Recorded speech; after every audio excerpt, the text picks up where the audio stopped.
Okay, we are going to hold off on our award of recognition right now because we're waiting for the honorees to show up. So we'll come back to that when they come. And we'll move on to announcements, and I'll start on my right with Mr. Cohen. Just wanted to remind everybody, I've announced this a couple times before, but this coming Saturday morning at the library, there's a program, finally sort of given it a name, the Neighborhood Buddy Initiative.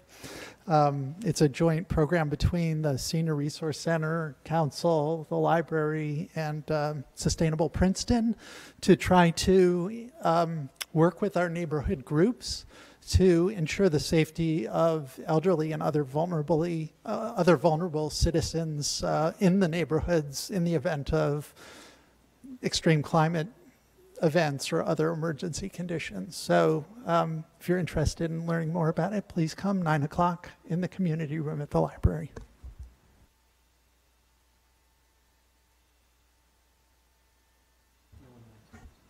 Yes, a quick one. So the rec department's program supervisor, John Groger, has accepted a new position as assistant director of the recreation for Montgomery Township. His last day will be October 26th, and we will be posting, or I believe the position has already posted, but we hope to have it filled by the beginning of 2019. We are sorry to see him go, but this is a great opportunity for him, so we wish to extend our congratulations to him. Thank you. I had a few announcements. The first one is that we only have one council meeting in November, so our next meeting after this meeting won't be until Monday, November 19th. And also, I'm going to be having my monthly Meet the Mayor session at the Public Library this Friday. That's October 26th from 8:30 to 10 in the library lobby. And we might have part of a police report on this later, I'm not sure, but on November 4th, the High Tops Half Marathon is happening in town. That's Sunday morning. So best to avoid driving through the center of town if you can. It's usually over by around 9 a.m. And are there any staff announcements? Just a couple from me. One, I just want to remind everybody that Cherry Valley Road closes tomorrow for 3 months. That's part of the Mercer County Bridge Replacement Project, and the closure is between Great Road and Province Line Road. There's a detour that will be in place that takes you into Montgomery on Province Line to 518 and then back down on Great Road. And that is a 3-month closure.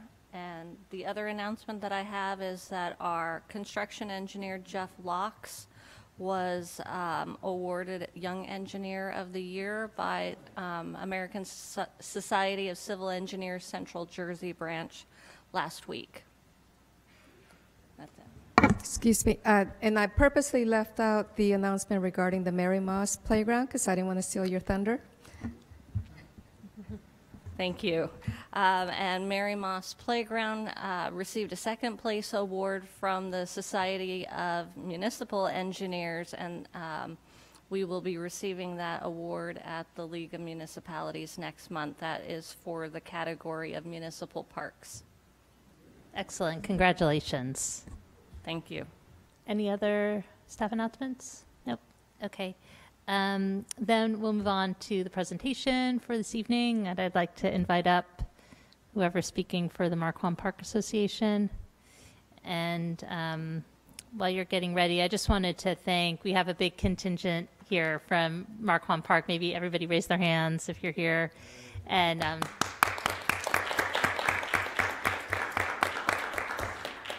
we just want to thank you all for all you do to keep that treasure of a park for our community in tip-top shape, and we really appreciate all the blood, sweat, and tears that go into making that a beautiful place. So, Welmut, turn it over to you. Okay, my name is Welmut van Kammen, and I live on 187 Hamilton Avenue, Princeton, New Jersey. And the presentation today concerns the approval for the creation of a children's arboretum by the Markland Park Foundation in Markland Park. And with me here, can I just introduce everybody, is Andy with his son Aiden. And then the president of the board is Bob Wells, Pam Machold, Rich, Dufour, huh? And Helena Beanstalk, and Rebecca Flemmer. Yeah. Where is Abby? Abby retired. Okay, sorry. So we're well represented tonight.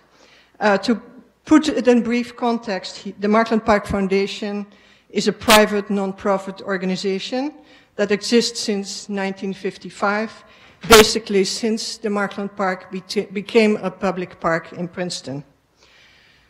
The foundation is actively supporting the maintenance of the park, which of course includes taking care of a rich collection of trees, planting new tree species, cleaning up overgrown parts of the park, scrubbing benches, repairing fences, protecting trees from harmful insects, and maintaining a very popular sandbox.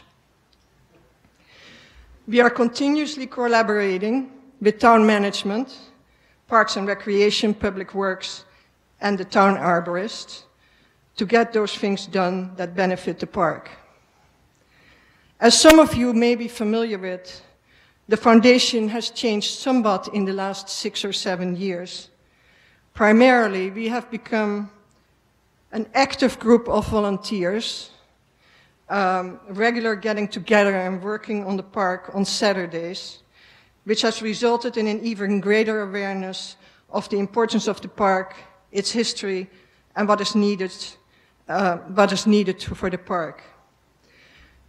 As a result, we have created mulch rings, and they have been very important to protect the park from the lawnmowers that create a lot of damage to the trees.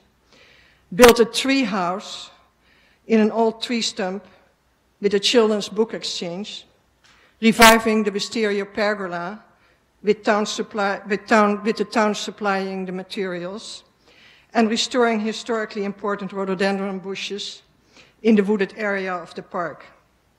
We also have conducted tree inventories, and they are very important for the park to develop strategies to prevent more cultural and adjusted tree planting, tree plantings that will be important for climate change in the wooded area of the park.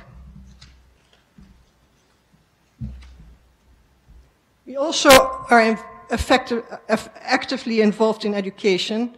Members of the foundation give numerous tours in the park. We have treasure hunts for children, and we also installed new name tags in the park that now are connected with QR codes to the websites where people can find more information on the trees.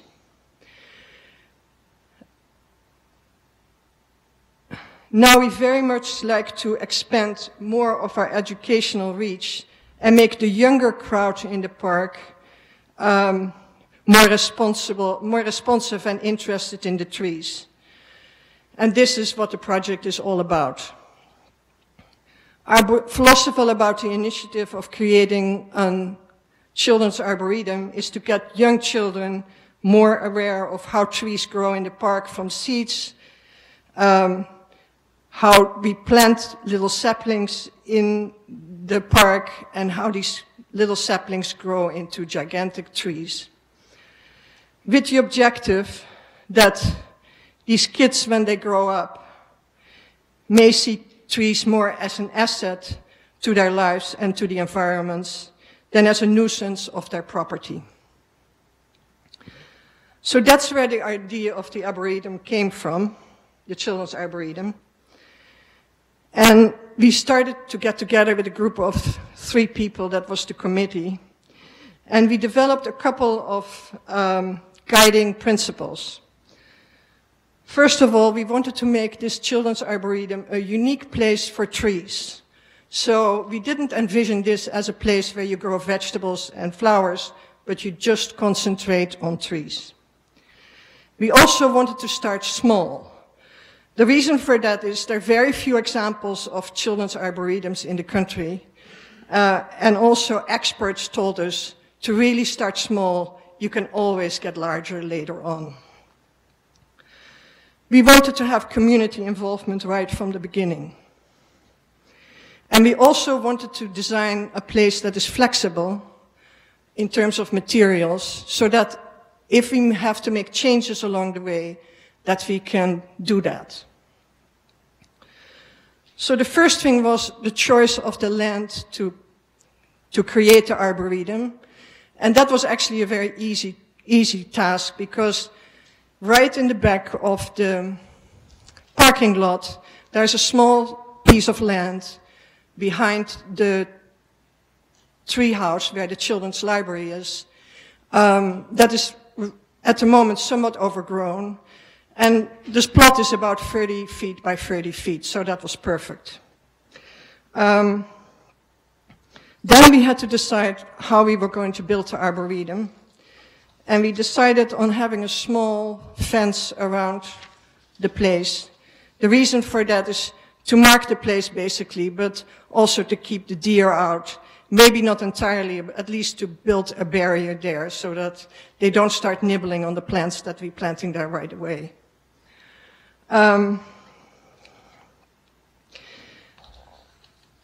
We planned the materials or the hold on. We decided that we would cover the plot with some weed-bearing material, and then on the plot we decided to have planting areas in irregular shapes with little paths around it so that the kids can walk around there. We decided the planting areas should be a little bit raised so that they're clearly marked, and also small so that the children can reach it from all sides. But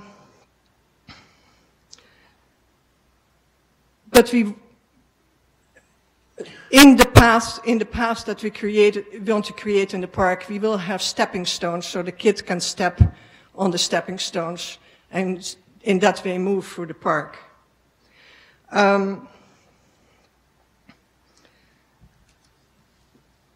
Our intention is to have 2 events a year. The first event would be on Arbor Day, where we invite kids to come into the park, and we will have pots with plants for them available. They will plant the pots with the little trees that we are in the pots into the ground, and we leave those pots in the ground over the summer and the beginning of the fall. The kids can, during the summer, come to the park and water the trees. And then in the fall, we would have the second event. And that second event would entail that the kids would have a choice of taking the pot out of the ground and bringing it to their home and plant it there. And we would give them instructions how to plant it. Or if they don't have an opportunity to plant the tree in their own yard, that we would go with them into the park and plant the tree at the designated spot there so they can see it grow over time. And this cycle would repeat itself in the next year again.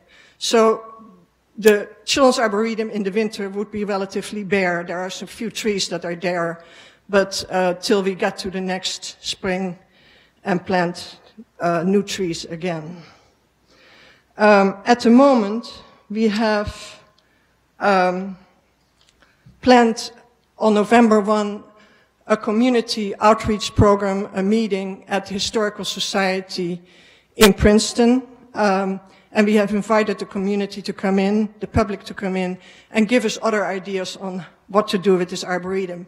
So we welcome the public to come up with their ideas and add to this children's arboretum. So what you have in front of you, I hope, is the letter of agreement between Markland Park and the town of Princeton to build and maintain the children's arboretum in the park. it is our understanding that the foundation will supply all the materials and do all the work. And in the event that for some reason we will not succeed, we will also be responsible of taking the materials and the fencing away again and bring the plot of land to its original state. Thank you.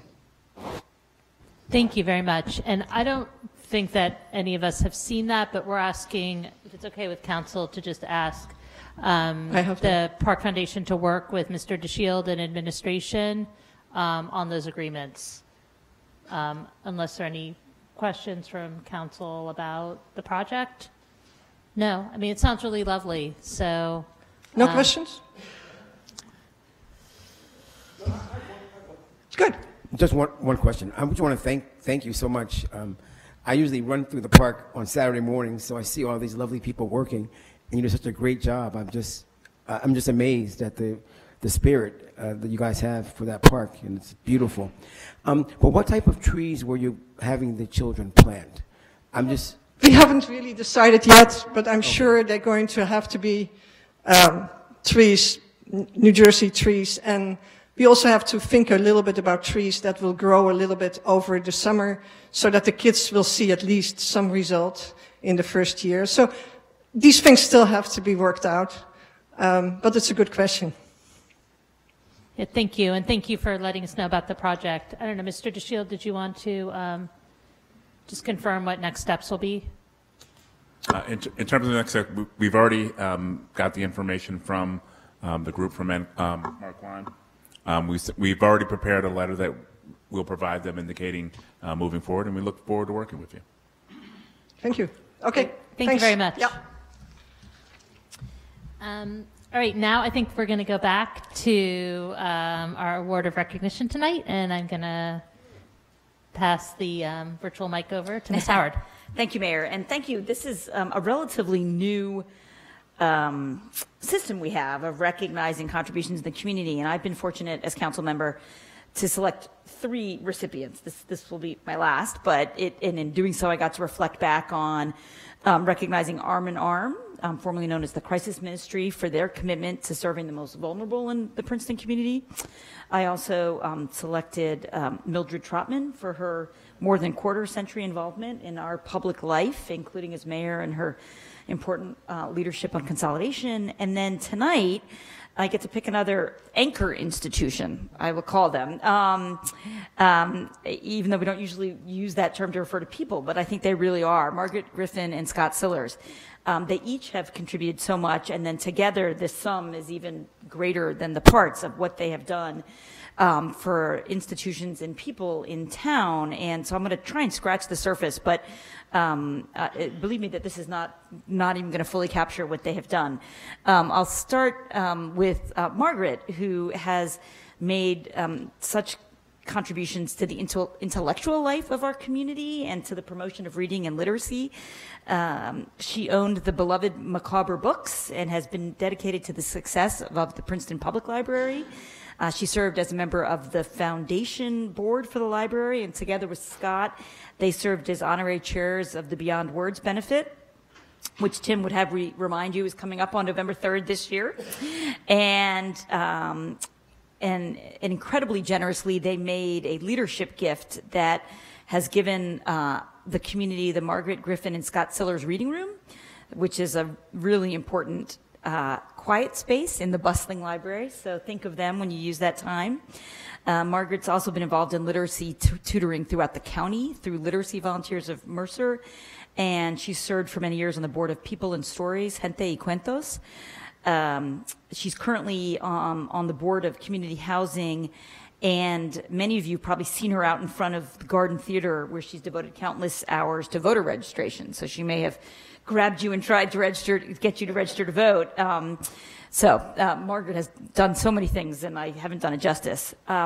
Now, Scott may be known to many people in this room because he often comes and we ask him to speak about our budget as part of his service on CFAC, the Citizens Finance Advisory Committee, which he chairs.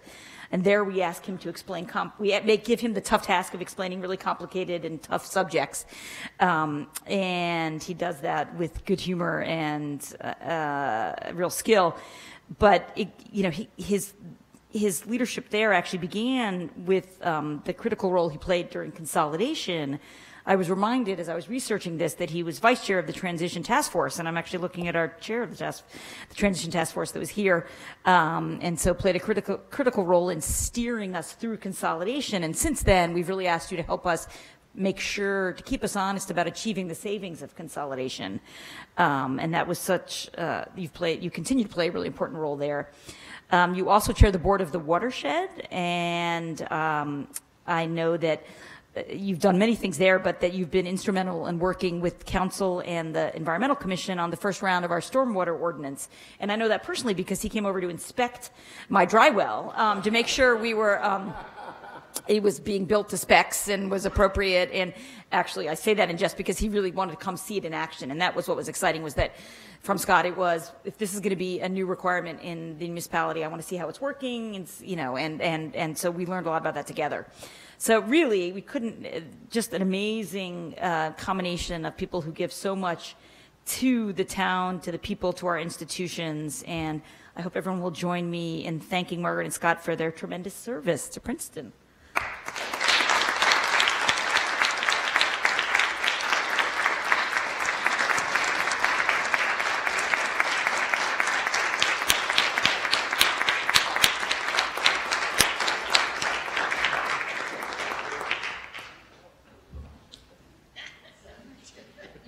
Just on time. But you're welcome to. Thank You're you. welcome to talk.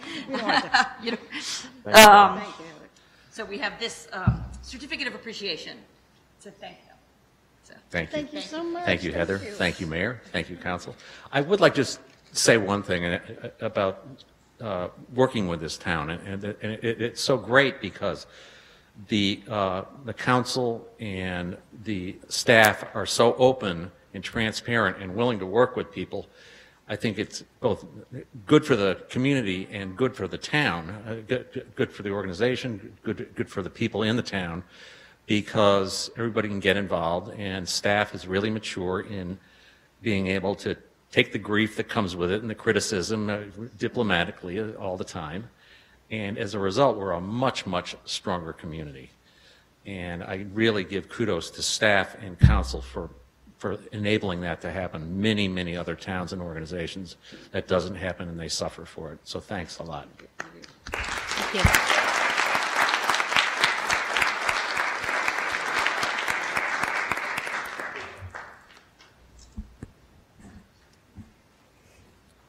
I just wanted to give everybody a chance in the Marquand Park Foundation to get up and go if you don't want to stay for the rest of the meeting because you're in the front row. You're welcome to stay. I'm also not trying to chase you out. Okay, so now we come to the part of our meeting for public comment for items that are not already on the agenda. So if there's anybody who'd like to speak to something that's not already on the agenda, I welcome you to come up now. And I don't think anyone signed up on this sign-up sheet ahead of time. So if you just state your name clearly so we can get it in the record, and when you're done, if you can sign the sheet on the table there. Thank you. My name is John Hart. I'm from Pennington. I'm a farmer in Pennington. As you can see, I just came out of the field right before I came to your meeting. I wanted to make sure I got to you in time for the meeting. I have, not only do we have farm, we also have a certified butcher shop for deer processing plant. It's the only one in Mercer County. It was built last year. All state approved. And what I wanted to tell you that we thought we were going to receive the deer from hunters or from White Buffalo, which they contract through you. And they said that last minute they had to go to different locations. So I told them right after that, I said, we'd be glad to take the deer. We take it to Friends of Mercer, or Mercer Street Friends in Trenton Food Bank. And they're always anxious for us to get the venison over to them. We take it there every week fact, tomorrow we're taking 12 boxes for them, and they're anxious to get it. And this year, we wanted to let you know that in a few months they'll be doing that hunt again, and we would like to participate in that because we're like 10 minutes from where you do the deer hunt, and they take it up north, about an hour north. And I think we'll probably save you a lot of money too, since we're so close. So we have two processes. We ever had a field dress, or they can take it whole. So I wanted to let you know that we are available, and we like to keep the venison that's killed in Mercer County to Mercer County to give it to the food bank in Trenton, because we're the only certified one in the county so far. We hope to get a few more in, but right now it's just ours right now. So we're looking for more opportunities like this to get to the Trenton Food Bank. So if anything you can do for me, I appreciate it. I know your attorney here. I told her I was going to come here. Triska, hello. And I know Mr. Cohen there. We're in business group together. So you can talk to him. He knows me. So if anytime I can leave some information for you if you need to get a hold of me, and I'd be welcome to talk to anybody.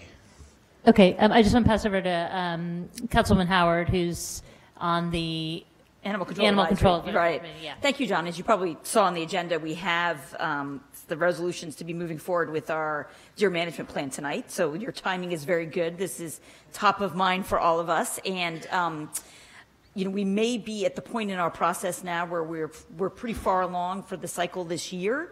But what I'm going to suggest is that you meet with Jeff in the new, we have a Jeff Grosser, our assistant administrator, who oversees our animal control officer, and we see see if we can work together. So thank you for coming, and I'm happy to participate in that meeting too. So thank you. Make sure you leave your contact info. Yeah, thank you. Is there anybody else who'd like to speak as part of public comment? Please come on up. Thank you, Mayor. Thank you, Council. First of all, congratulations to Scott Sellers and Ms. Griffin. Great job, and I agree with them. I think we have a great staff and great council and great mayor. So thank you and congratulations again. My name is Surinder Sharma. I live on 237 Christopher Drive. I should have said that first. Saying thank you, I also like to thank Jenny Krumler. Thank you for supporting that pedestrian flag that my wife presented at the CSC meeting. And I think CSC Council, the committee is going to study the best ways to move forward. I think there are many benefits I think we're going to achieve, and hopefully will be great for the pedestrians in Princeton. And secondly, I also like to follow up on to David Cohn, what he started with, how we can keep our senior citizens safe. And being a trustee member for the PSRC, there's also a request from PSRC that when the affordable housing numbers come in, and one of the issues that they brought it up was that we take particular care for the senior citizens, especially for the physically challenged people. So when the council and the mayor understand how many housing we need, but we need to take a particular mention of how many units we need to set aside for the senior citizens who are physically challenged. Especially maybe the housing should be on the first floor or the ground floor so they don't have to take steps or take to the second or third floor of those buildings. And the other issue that I also like to thank the mayor reaching out to the school for shared services. And I thank you for that, and I brought it up, that issue with the school board as well. I think that's a great step. But I also like to kind of really request you to even move forward and reach out to the other communities, other councils in the other towns, because I think working together and sharing services and resources is a great idea, and we need to be more efficient, and so we can lower our taxes. And one of the recommendations that I also like to make is that if the mayor will consider having a committee, a citizens committee for shared services, because there are a number of ideas that I'm sure the citizens can bring it up. And for example, if we have solar energy or wind energy only for Princeton, maybe it's better to share with other other towns. So there are many other shared services and resources that we can identify, and I have a list of them. I won't need to go to those, but all I'm saying is that it'll be a great idea for having to reach out to other towns as we're reaching to our school board.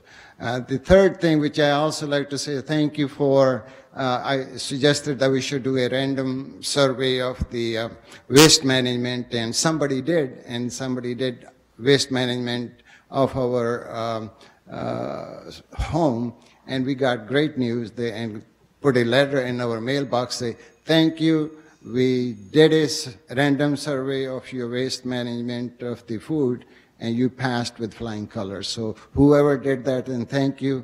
And so thank you for taking care of all those things. And I, again, like to say thank you to the staff and the council. You guys are wonderful, and keep it up. So, Thank you.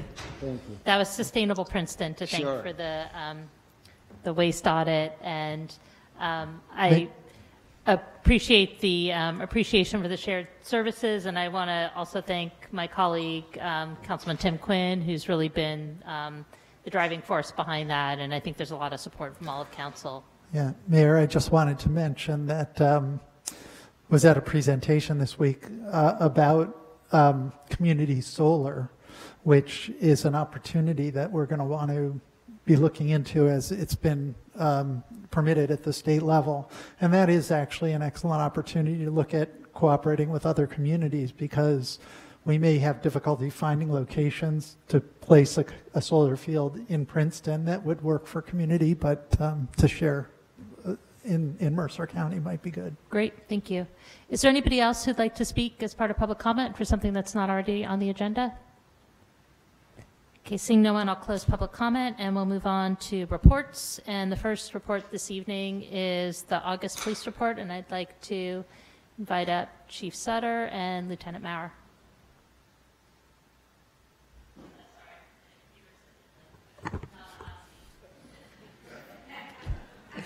Thanks, Mayor. I called for backup tonight. We thought it would be we often talk about traffic-related concerns. They're really the majority of the complaints you get and we get daily. So we thought it would be good for the community and for you to hear from a operational level what we're doing internally to address all the complaints that we talk about and try to come up with solutions to collectively. And Lieutenant Maurer can give you a really detailed report and comprehensive review of the things that we do and how we adjudicate the complaints and the issues we get. And then when he's done, I can answer questions about the police report if you'd like. Okay, so one of the things somebody had mentioned, transparency. We're trying to become more transparent both internally and externally.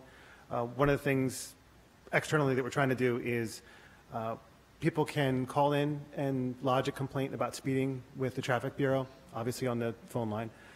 They can send an email complaint through the complaints or commendations through the website. And then we also obviously have See-Click-Fix as a mechanism to take complaints as well. Those things have kind of always been in the works, especially the phoning in complaints and emailing. See-Click-Fix is a relatively new avenue for people to file complaints with. The one thing that we haven't always done was we haven't been transparent internally with our officers that are on the road. The Traffic Bureau's worked well to address issues. They have a couple officers that are assigned just to do traffic, but we've tried to become more transparent.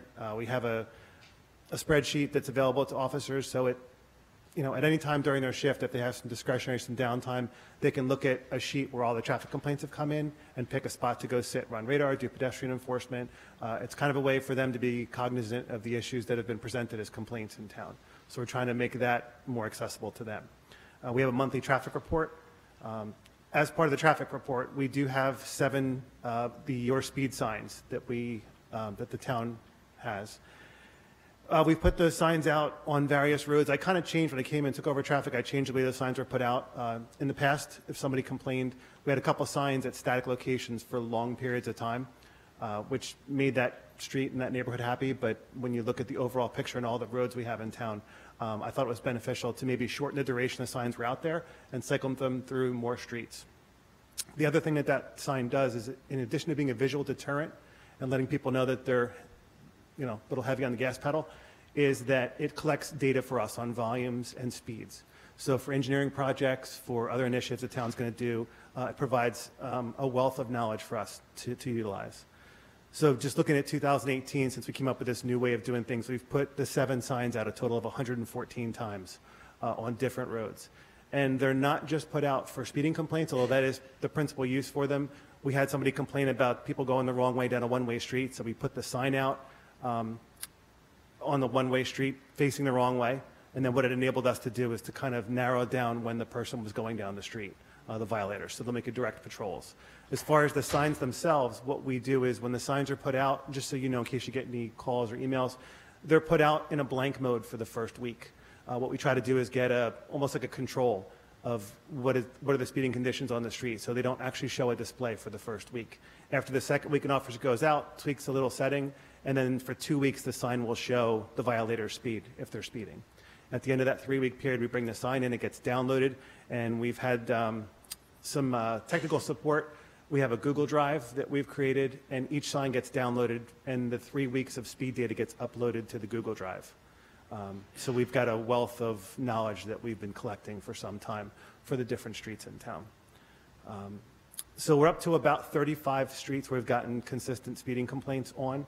So when the sign comes in, the data gets downloaded, it gets uploaded to the Google Drive, and then Sergeant Murray takes a look at the data and determines whether there's a legitimate, well, I don't say legitimate, but assesses the level of violation, if any, because sometimes the perception is not reflected in the actual data. We have had signs that have come in where the average speed's been below the posted speed limit, which is a good thing. But however, what we've also been able to do is give our people a list of dates and times to get the most bang for your buck, for lack of a better way to say it, to go out when the most people are violating the speed limit, and we do directed patrols. So each squad kind of gets 3 to 5 streets to adopt for that month, and they're sent out. Those are their assigned streets for the month, and then we give them, it's narrowed down to like the day of the week and blocks of time to go out and sit and run radar where the most frequent violations occur. We do have 2 of the message boards, which we can program messages for. We use those as well. We've done that in different things like, hey, slow down, the speed limit's 25, like kind of coming up with like clever ways as a visual reminder that people are speeding. And what we've come to find out is in addition to the speeding complaints we've gotten, whenever we pave a road, the nice flat, smooth asphalt tends to see an uptick in speeds. So we kind of have it set now. Whenever we resurface or reconstruct a road, it automatically gets a speed sign put out on it. And Sergeant Murray does have the discretion. If we want to leave a sign out for a longer period of time, we can certainly do that, but we try to stick to that 3-week rotation. And then with the speeding complaints, we also look at in the monthly traffic report, is there a correlation to a high number of crashes on the road? And do we think that speed is a contributing circumstance in some of the crashes that occur? I review the 1,000 or so accidents we have in town a year, so I also have a sense of, when you look at the reports, is speed a factor or not in them as well? That's all I have.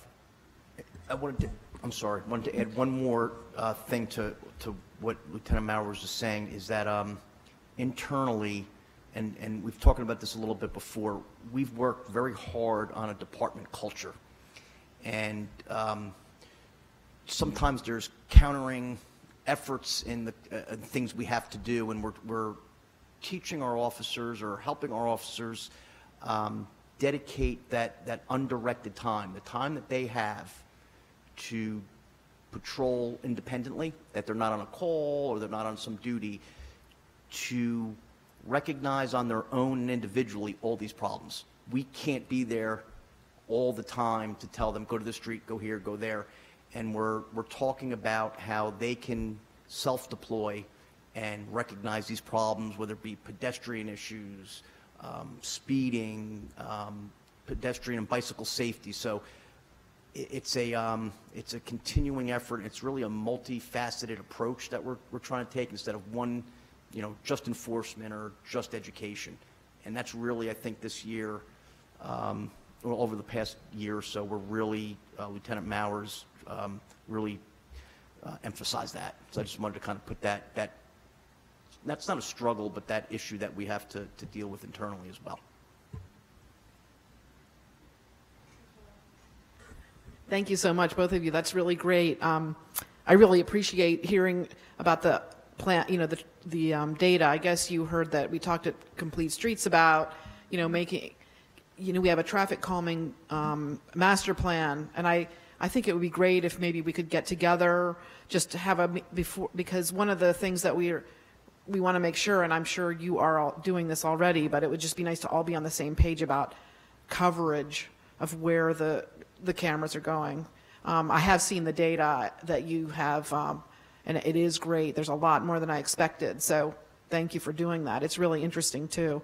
I have a free consultant working on putting it all together for a program to heat map it. It's my husband, and he and he's already made some really neat conclusions. So I can't wait to share. He's almost done, and so I can't wait to share that with you, because some of the data, if you can see it mapped out, you can't see it the way that it's given right now to you guys. There's no mapping of it, right? And so he is associating it with the geo codes or whatever. So it'll be really neat. And that's really helpful to us, because one of our goals has been to be more analytical. Mr. DeShield and I have talked about this often we do a great job of collecting data and kind of looking at it and trying to see where it fits, and that this analytical piece is the piece that's been missing. So yeah, I mean, one of the things that he just said was that it's really weird that when they're in ghost mode, at night the speeds are higher than if they're on. Isn't that? I mean, statistically, we just can't figure out why that would be. If it's in ghost mode, it's totally blank, so people don't know. So wait, I mean, it's the opposite of what you thought. No, when it's the ghost mode, the speeds are lower. It's the opposite. Whatever it was the opposite of what you would expect. But I'll share that. I'll share it with you. Okay, that'd be very helpful. The other question is that I have been telling people, and I hope, I mean, we often get a complaint about a specific street that's really to the Traffic Safety Committee, and sometimes we say you can request to have a speed sign put in your neighborhood, but I haven't ever really connected and said, where should people ask, and is that okay that we're saying that, or do you want to have control? It's definitely okay. Okay. We would encourage people, even if it's, we have folks that call on a regular basis requesting signs, it's fine. Okay. We have officers that one of their primary duties is to get these signs out. I know the signs are really cumbersome, and I really appreciate the time, and I know it's also cumbersome to download the data, so I know I'm speaking on behalf of the Complete Streets Committee too, that everyone appreciates it. There are new signs that we've talked before about. And I'm going to put that on the for discussion for 2019 budget, because those the newer models are obviously a lot easier.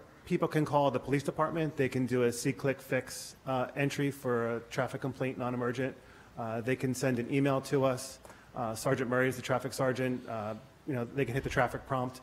Try to be as open and upfront about collecting, complaints as we can. That's great. Thanks. Thank you, Mayor. Lieutenant, first of all, thank you for your personal support and the department's support for the Beta Bike Lane. I know when you were first presented and the larger group was first presented with this idea, you were very polite, but I think that many of you thought that we were crazy, and it was very interesting for the bike committee. There are several members of the bike committee here to talk about another piece of correspondence on our agenda, to really dig into that your speed is data, and to see, it was a small sample size, but I just wanted to thank you for that, and the transparency that Mr. Sillers talked about with the municipal government, in my experience, has extended to the police department. And I just had two matters. One's bike related and one's related to the your speed signs. I've had several people who have asked whether they could purchase their own your speed is sign for their neighborhood. And so you can be honest.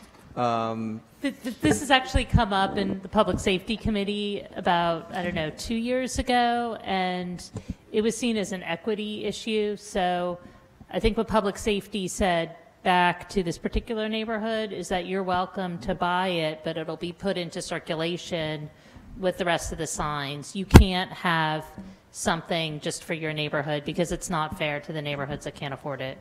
I agree. Thank you for clarifying that. My question for you, Lieutenant, is about crosswalks and cyclists and crosswalks. So as you know, we're really trying to build a better cycling infrastructure in Princeton and maybe get some dedicated bike lanes that take people to points where they actually want to go as opposed to being way out on the edge of town. We've had several people note, in one case, someone came to the bike committee and said that their child had been pulled over and issued a summons because they rode their bike through a crosswalk. I'm wondering what that enforcement is looking like from your end, because we do have many people who like to bike and many people who are not comfortable biking on roads. And so it seems that in certain neighborhoods, stopping and dismounting for every crosswalk is, it kind of defeats the whole purpose of riding a bike. So the question is about discretion and enforcement in riding in a crosswalk. Okay. So I can preface it with, I'm an avid cyclist myself. But it's appalling sometimes when you look at the behavior of my fellow cyclists out there and some of the stuff that goes on. I can't speak necessarily for the ticket that was written. That might be the only ticket of that sort that was written probably in the history of the department. Unfortunately, when you look back at Title 39, the State Motor Vehicle Code, there's rights and responsibilities. There's a whole section for cyclists. And unfortunately, when it comes down to worst case scenarios with traffic crashes and you're looking at the rights of pedestrians, the rights of cyclists, if you ride your bike through the crosswalk on the bike and you're mounted, you're not considered a pedestrian according to Title 39. You have to be dismounted off the bike and walking like a pedestrian to have all the privileges, I guess, or the protections in the crosswalk according to the law. I didn't write the law, but that's one of the things we struggle with. So when I did presentations years ago to kids in schools, I always talked about the fact that if you rode your bike on the sidewalk, it was actually a little bit more dangerous than riding in the street, because if you were cruising down the sidewalk with bushes and shrubs, people were backing up in their cars and they didn't necessarily expect to see, a little kid riding on the sidewalk behind their cars. So they had to almost be extra careful if they were going to be riding on the sidewalk on a bike. I do support having a bike network. Riding down Nassau Street is like a white knuckled experience. Trying to look in every car to see if there's somebody sitting there that's going to door you, as you go by and stuff. I'm an advocate of it. I think it's definitely a worthwhile endeavor on the part of the municipality. Obviously, I don't think that enforcement should be the first thing that, especially kids, should see. I think it should be like a multifaceted approach of doing warnings, doing stuff in the schools, speaking to groups in the schools, having, maybe it brought up in like gym class, in homeroom, and it doesn't necessarily end in the elementary schools. It should be done in the high school and the middle school as well. We just completed our Street Smarts campaign again, where we gave out a lot of literature on like crosswalks and being safe with pedestrians. I mean, it might be worthwhile to do something like that. Maybe work with the freewheelers or different bike groups, bike shops, to try to push information out, to the biking community. Because I know everybody's so quick to point the finger at cars, but, we as cyclists a lot of times don't necessarily do what we're supposed to either. That's true. Tim, I just want to pipe in, because I'm not sure if you're referring to the incident that I remember, but the incident I remember where the teenager was ticketed was because there was a collision. He rode through the sidewalk and there was a car at a stop sign who didn't see him coming and collided with the bicycle. And so, that's just a really good illustration of how dangerous it is to ride in the sidewalks. And I think that as much as we want to encourage cyclists, we want to encourage them to cycle safely, and as much as we, want to encourage a culture of safe driving by maybe giving more citations than are currently given, I think we should also be open to the idea of giving citations for really egregious cycling behavior. Ms. Howard? Thank you. It's so exciting to hear about how modern and our process is, and I love how integrated it is with Access Princeton, taking advantage of that, and I hope that's helping you guys having another entry point for. So it's just so exciting. But maybe I wanted to ask you about some area that may be less exciting for you, and I know you've been involved in. How are we doing at the schools? I know you've been really involved in trying to help with the traffic at the schools, especially with drop-off. And any thoughts on how it's going so far this year with the high school and JW having very close start times? It's going. Yeah. or should we say slowly? Right. I've been in the slow. We've gotten a lot of complaints, and I'm not making light of it. We've gotten a lot of complaints from people. There's been a lot of frustration expressed to us about the traffic congestion and the delays. We haven't seen a corresponding uptick in crashes, fortunately, but I know there's a lot of frustration on the part of people trying to get their kids to school, particularly in the morning. And when we went to the meetings, we tried to do the best we could when we were presented with the busing issue, because it was kind of presented a little late in the summer. So we tried to make the best decisions that we could with the traffic. So I think, given what we've got now with the infrastructure that's in place and the conditions, we're temporarily closing Walnut Lane every day for about an hour to facilitate dismissals. We've worked with, the school staff has been fantastic as far as we've had a bunch of different meetings with, different DNN and her staff, the police staff, the administration from the middle school and the high school. I think we've all tried to come together to address this and try to ease the pain that people feel coming to school. I think we've created the safest conditions that could exist for the busing and pedestrians on the one side of school. The town was fortunate to let us use the Franklin lot as a satellite location to help alleviate some of the parking that we displaced when we closed Walnut Lane. But there's definitely some long-term issues that are large and looming that have to get tackled. Well, thank you. You have such patience for this. It's really appreciated, having seen you working there. A related issue, Chief, is that we've heard from people in the community that want to know what our plans are for Halloween night, because we tend to have certain neighborhoods around town that where there's a lot of activity. It's really exciting, but wondered how, if you could just update us on. We went back and forth internally about, did it make sense to close down streets?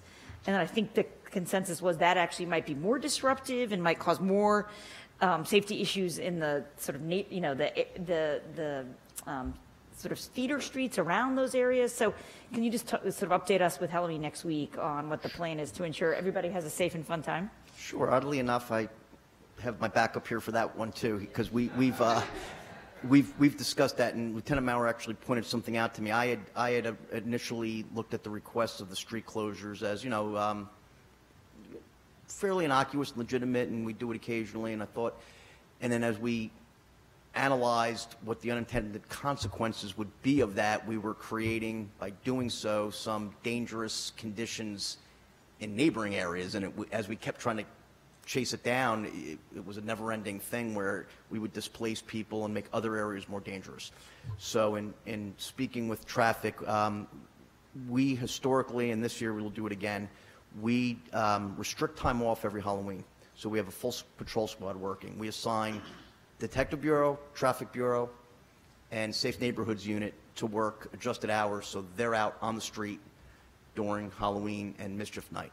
They are instructed and know to concentrate on these areas of high pedestrian movement and where there's a lot of children congregating and or dangerous traffic conditions. So we're very confident that by just having officers out there, having a presence, and doing what they do best in observing dangerous conditions and helping the children get to and where they're coming from, I think we can manage it very well. And we do recognize, though, that these are legitimate there are a lot of trick-or-treaters out there, and we see them every year. So we've been out there, and we'll continue to be. We're going to do a couple extra things, too. We're going to put the message boards out. We're actually advertising the half marathon, which I'm also in charge of. We're advertising the half marathon now at high volume locations, but we're going to be moving at least one of the boards over to Jefferson just as an advisory message right before Halloween. Sergeant Williams is going to be doing social media advisories about Halloween safety tips and stuff, and I'd asked him to specifically mention the Jefferson Road and Edel Farm area because those have traditionally been two areas with large concentrations of vehicular and pedestrian traffic. And then we're going to have officers out on bike patrol, and I'm going to reach out to all the private schools and public schools to do just kind of a Halloween safety message and specifically mention again those two areas, Jefferson Road and Edel Farm, as areas of caution for the parents through the PTO newsletters as well. Terrific. Thank you. Oh, I have one. Well, I just want to say one of the things I heard was that people should turn on their lights, and I thought that's a good thing to talk about right now. That on the house, on Halloween, turn on, to ask everyone to turn on his... That's funny, I don't mean to cut you off, but the reason why I asked that years ago, and the people said if your lights are on, that means kids are coming to your door, and not everybody wants the children to come to their door, so they leave their lights off. I asked that years ago. I said the exact same question.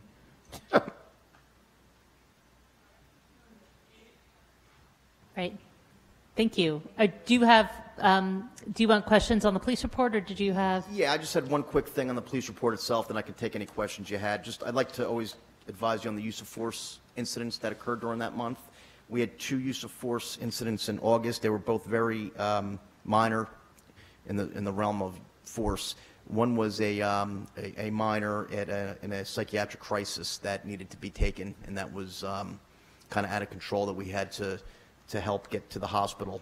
Very minor. And the other one was a resisting arrest incident where a person resisted being arrested, and it was very minor physical force used to restrain the person. Are there any questions for the chief? Sorry. Ms. Carvilla?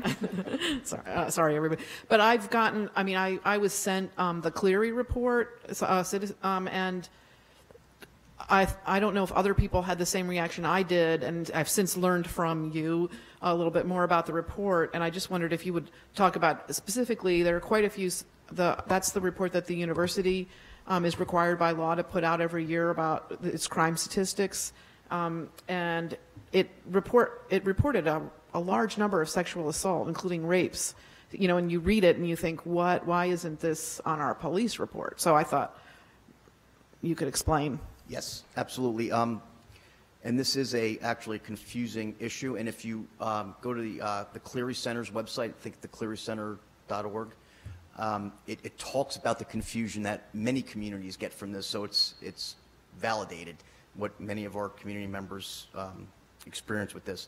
Cleary is a report that is, and I only know this because having conversations with the university and the people that actually live this every day explained it to me, and that's why I have more of a clear understanding, I think, after several years. Cleary is different than UCR or other law enforcement criminal reports in that it requires the university as a whole, not just the police department, to report crimes in and around their campus vicinity.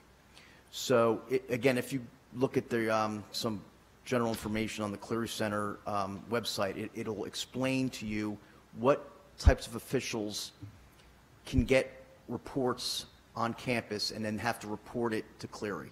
They're deans of students. I actually wrote some down. A dean of students, a director of athletics, a team coach, a faculty member, an advisor, a student advisor, a student resident advisor, as I just said, a coordinator of Greek life. Any of these entities or roles on campus, if they come into knowledge of a crime that occurred, they have to report this to Cleary. Now, what does that mean? If a counselor, even a pastoral counselor, may be required to report that a crime occurred, but just that. So a victim of a crime, let's say sex assault, goes to a counselor or a coach.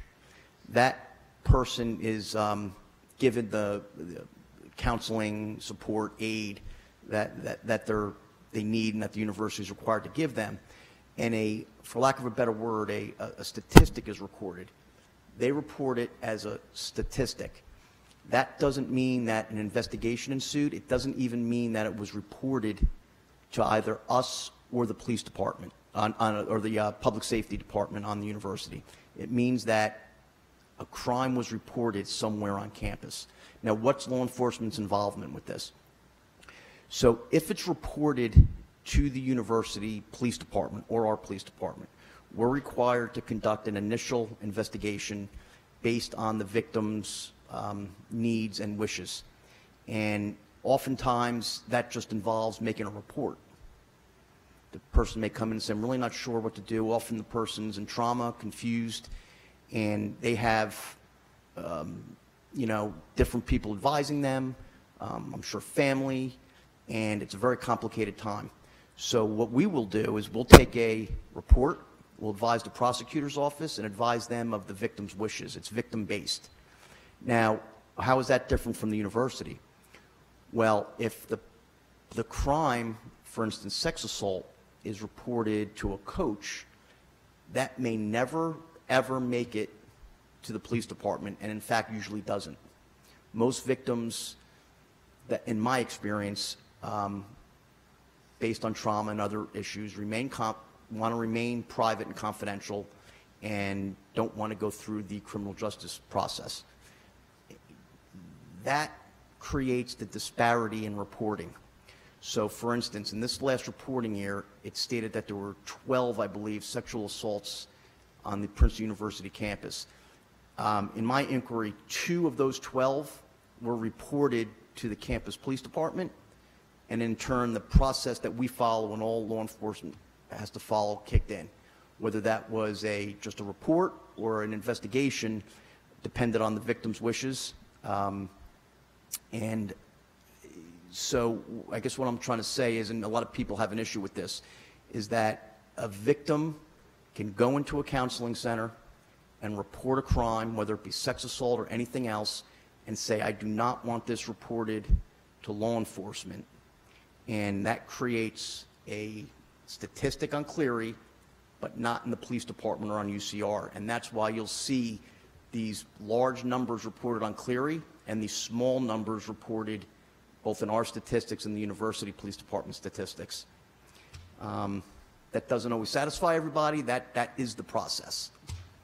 But so what you're saying is, even if you know about it, if you see these numbers, you don't have the power to investigate because you need the victim's permission. Right, and over the last, I guess inside of 10 years, especially sex assault investigations have become very victim-based. So I guess over the years, when you would go to law enforcement, and again, this is my perception, it may or may not be completely accurate, a person would make a complaint and we would say, well, there's a crime occurred, we're going to investigate this. I don't know what I want to do right now, I just wanted to tell you about it. Nope, we're going to investigate this, and we're going to go to your friends and your family, and there's re-trauma because that person may not be ready at that time. There may come a time when that person does become ready for an investigation. So the law enforcement best practices have become very victim-centered. It's based on the victim's needs, wants, and wishes at the time. And from a law enforcement perspective, surely I have concerns on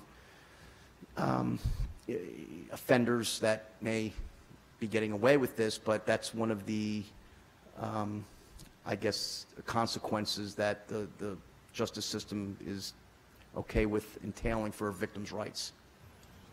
Thank you. I had actually a follow-up question on that. So do we know, because you listed a whole bunch of people that can be the gatekeepers for those complaints. Is there training, or do you know what the university, what information they give to those coaches and other gatekeepers in terms of what they should be advising somebody who comes to them to report that? Right, so yes. The Cleary Act itself requires training. Yes. The federal law does. If you go to clearycenter.org, there's information. So there are. Yes, that's right. There's mandated federal training that you have to get. I don't know exactly what that is, but I know from talking with the university, it's a very, very monitored and vigorous process. I know that we deal with them all the time, and we deal with other universities, by the way, because when students from other colleges come to Princeton, we have to provide information to all those universities and colleges on Cleary because they need the crime statistics from Princeton. So we're dealing with it all the time. But it just creates a lot of, it's very confusing and disconcerting to some because it doesn't make a lot of sense unless you're really intimate with it. Okay. Are there any other questions for the chief? All right. Thank you. And I just want to also thank Lieutenant Maurer for not calling crashes accidents, which is something I have to keep catching myself on. But it's, oftentimes there is somebody at fault. And so it's important to call them crashes and show that they're preventable. So thank you. Thanks, Chief. Let's see. Now we come to council reports. And we'll start on my right with Mr. Cohen. No reports tonight. Ms. Howard, any reports? I have a couple. Following up on all this talk about pedestrian safety, the Complete Streets Committee has now formed an ad hoc committee on pedestrian safety. It's headed by Pam Hirsch, is the chair of it. And we're going to be looking at crosswalks, shoveling snow the problem of ice and snow on sidewalks, keeping them clear, and figuring out what we can do. That's my first report. The second one, I wanted to give you guys an update and everyone else on the affordable housing process. We've been discussing our plan, as you know, with Fair Share, and we're getting close to an agreement. We know the schools and public are eager for a plan, and we are too. But we hope to finalize the last few details in the coming weeks. And just as a reminder, if we reach a settlement, we will each independently, Fair Share and the council will each approve the plan, and then we'll go to the court for a fairness hearing. The fairness hearing checks the numbers and the terms and make sure that it's acceptable. And then we have, let's see. Oh, then we have, is the compliance hearing next? Oh, no, then we have 120 days to implement the settlement agreement. So that's when a lot of things will be going on. All the zoning, any agreements, any financing is put in place. And after 120 days, then we have the compliance hearing.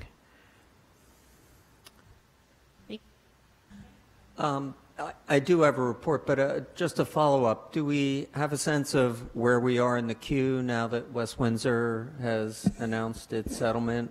Are we back on Fair Share's radar? Yes, we have been talking to them. Okay, great. And I think they're to settle too. Thank you. Just a quick report I had the pleasure of attending the Delaware Valley Smart Growth Alliance program on the missing middle at Drexel University on October 12th. The session featured Dan Parolek, who's the co-author of the book Form-Based Code and the person who coined the term missing middle. I'm pleased to report that with our Neighborhood Character Initiative, Princeton has begun to do the work necessary to create missing middle housing. The second part of of our initiative, when we talk about multi-unit housing, is where we will begin to have more in-depth conversations about this. In general, if we want missing middle housing, it will require us to enable and incentivize smaller units and remove barriers to the conversion of larger homes into multi-unit homes, hopefully that are owner-occupied. The next part of our parking odyssey will give us opportunities to be more flexible with permits and parking requirements in neighborhoods. And Mr. Peloric made a very good point. His remark about parking was public officials can't be for affordability and hang on to current parking requirements. So I found that a very bold statement. So in short, demographic and economic trends support the move toward missing middle housing. The market is starting to catch on, not just in cities, but in smaller communities with walkable downtowns. Anyway, I don't want to repeat the entire seminar, but it was enlightening and it reinforced that we're headed in the right direction here. Great, thank you. Ms. Fargo? Okay. I had several reports. The first is I wanted to thank the university for a $50,000 contribution to Habitat for Humanity for the duplex or the 2 homes that are going up next to Mary Moss Playground. And my understanding is that Habitat is still raising funds for that project. So if you want to contribute, you can find their website and donate. Also, we had a first meeting with a group of Princeton University students. The group is called Princeton University Nonprofit Consultants. And I think I mentioned this before, they're 18 going on 38. And they're looking at the town's social media accounts and our website and going to be giving some recommendations for that. So they're working with Christina Iliff from Access Princeton and a couple of the other departments that have social media accounts. I wanted just council to know that I sent out what I hope was a friendly reminder to all of the local candidates about the proliferation of lawn signs in the public right-of-way, because I'd been receiving quite a few complaints and just wanted to make sure that everybody knew what the rules were. Mayor, can you restate those, actually? Yeah. Yes, so it is perfectly fine to put up a lawn sign in front of your own home. And so it's fine to put them in private property, assuming that the owner or whatever, the person living there is fine with it. It's actually against the ordinance to put them in the public right-of-way. So that's, there's the median strips in the center along Harrison Street. There's traffic islands. I think people know what those locations are that often have a lot of lawn signs. And just because this election we have so many candidates running, there were a lot of line signs. I was starting to receive complaints. So I tried to send something out with a light touch, just saying, these are the rules. We don't really have the manpower to enforce them. And also, I think that the town is sensitive to pulling up political signs. But it was just an appeal to candidates' sort of civic duty to follow the law. And I feel like it had a pretty big impact of a lot of the signs coming down. So I want to thank everybody who responded to that. Do we encourage vigilante enforcement? We do not. Thank you for that. Yeah, I mean, I would say that luckily there are a lot of private homes who are putting up their signs, and hopefully everybody will remember that Election Day is November 6th. And it's great. We have so many candidates running locally, and obviously it's an important election nationally too. And then finally, it's hard to believe that it's almost 2019. But at the end of 2018, beginning of 2019, it's a time when council thinks about our goals for the year. And so I wanted to just talk with council about starting that goal setting process. And each year we've been tinkering with the actual process and trying to make it better every year. So one of the things that we've started was meeting with all of the board, committee, and commission chairs, and those have been really great meetings. In the past couple of years, we've had 2 big meetings where we split the committees in half. This year, after talking with Council President Krummeller and Mr. DeShield, we're going to try something a little different, which is to have meetings focused around our strategic priorities that we outlined at the beginning of this year. And these meetings will be open to all of the chairs, and I'm hoping they'll self-select with the advice of their liaisons, their council liaisons. So I sent this out already to council, but just so everybody in the public knows, and these are open public meetings that everybody's welcome to attend. The first one will be in the morning, Tuesday, November 27th, from 8 a.m. to 9:15 a.m. And that will focus on affordability and budget savings. The second will be on Tuesday, December 4th, from 7 to 8:15 p.m. And that will be on sustainability and wellness. Well, yes, the whole meeting will be more like 7 to 10, but there'll be a first section on sustainability and wellness and a second section on inclusion and social justice. The inclusion and social justice, PM. Yeah, sorry if I said the wrong thing. And then finally on Tuesday, December 11th, starting at 7 p.m., the meeting will focus on user-friendly government. So I'll resend this out to council, and I'll send it out to all the board, committee, and commission chairs, and to just think about, I'm hoping that will help to foster discussion around some common goals. And then we'll invite also, oftentimes the related staff members who work with those boards and commissions are welcome to come too. I know Mr. DeShield is also working separately with department heads on staff goals and priorities for 2019. So this is really an effort to both work together, but make sure we're clear on who's committing to do what. Yeah, Ms. Howard? Since this is after the election, I assume will you be able to invite the newly elected? Yes, definitely. Yeah, and I would invite the newly elected council people to probably attend all four as a great crash course in what's going on sort of across the municipality. And what about the old? And I would say the old.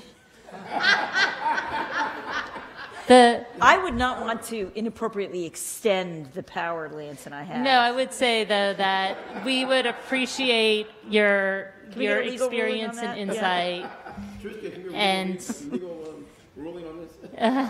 no, I would hope that you would come to the ones that you're able to, especially the ones that are related to the committees you've been on. Because even just as a brainstorming session, that your insights would be really valuable. And I would say for everybody else on council, you're welcome to attend all of them, or if there are some that are more relevant than others, that you should not feel compelled to attend every single one if you're not able to. And these will all be open public meetings and noticed, so we don't have to worry about if there's a quorum, that's totally fine. Okay, are there any other staff reports? Well, I tend to get so involved in our parking changes that are going on. I'm sure that it is new and different for everybody as they go around town. So you should be noticing that there are a lot of parking meters missing on the streets these days. As a part of the parking system upgrade, Public Works has been working very hard over the last week and a half to remove the existing single space meters that will be switched out with the new single space meters. So it's kind of a patchwork quilt right now. There are still areas that are metered, and we do ask that people pay for the parking and abide by time limits. We also have other areas that do not have meters, but again, we still require that people abide by the time limits for those parking zones. Good news is that the meter installation is beginning tomorrow. Again, another great partner in this process have been the police department. They are assisting us with cordoning off areas in each block where the IPS staff will be working from to install all the new meters. So you'll see that over the course of the next 2 weeks. They will be installing the single space meters, and Again, we'll be looking to November 5th to turn everything on live. And I know Ms. Fraga had brought this up before, but are we holding on to the meters that have been sawed off because they might be sought after? Yes, everything is being stockpiled right now, and we are working with the municipal attorney to, I think, section off the stock for the appropriate auction, ways to auction the materials and other proper ways to dispose of it. Yes. Are there any other staff reports? Yes, Mayor. As council's aware, in 2008, one of council's goals was to explore the current organizational structure and to highlight some of the changes post-consolidation. And tonight I just wanted to advise council that we've completed that evaluation. We shared it with the Personnel Committee, and we soon will share the full report with council. But I want to do tonight is trying to just give you highlights of what we talked about in the report. And what the report attempts to do is, one, provide organizational charts for each one of the organization as a whole, each department, and look at the departments in terms of changes since consolidation, and also look at what are the potential future for those organizations. So just to give you a flavor, we started looking at, one was the municipal clerk's office. In 2017, with the vacancy, we were able to use reallocate some excess capacity that we had with Access Princeton, and then share a position. In doing so, we saved about $50,000 in personnel costs, and was able to create what I think is a much more efficient operations by moving Access Princeton into the clerk's office and then saving on the salaries. In addition, in administration, one of the things we were able to do with creating the assistant administrator position, we were able to save about $70,000 by holding a dual position between the assistant administrator and the health department, the health officer. Again, making a more efficient operations and cost savings. In the emergency services department, we saw an expansion there of one full-time person, and that was in order to keep pace with our life hazard inspections. The Department of Emergency Services is one of the areas where I do see expansion moving in the future.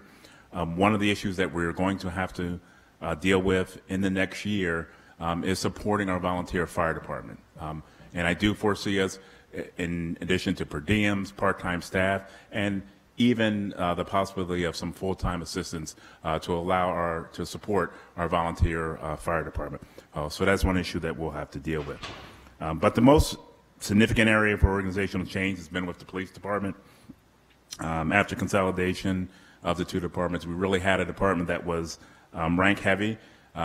Through the process of the last couple of years, we were able to reduce the sergeant's positions significantly, and to make the operations more efficient through attrition. 7 sergeants were not replaced. After that, we did some administrative reorganization, and now we're at the point where we're looking to kind of finish the command and control in the police department, and that would be the promotion of a lieutenant to a captain's position to provide a more efficient operations down in the police department. In addition to that, some of the major changes just recently that we've talked about is parking enforcement operation. With the new parking enforcement ordinances that we put in place, we expanded the hours. That will require us to do some additional parking enforcement. So there will be an increase in the personnel there. In addition, one of the biggest changes there has been in our 911 telecommunications. We moved to a managed service agreement for our 911 dispatch. As a result of that, we saw cost savings over the next 5 years of about $450,000. So there's been some significant changes. We're really looking hard every time we see an opportunity for changes. We've been going at, so it's an interesting report, and council should be receiving that report in about a week. Great, thank you.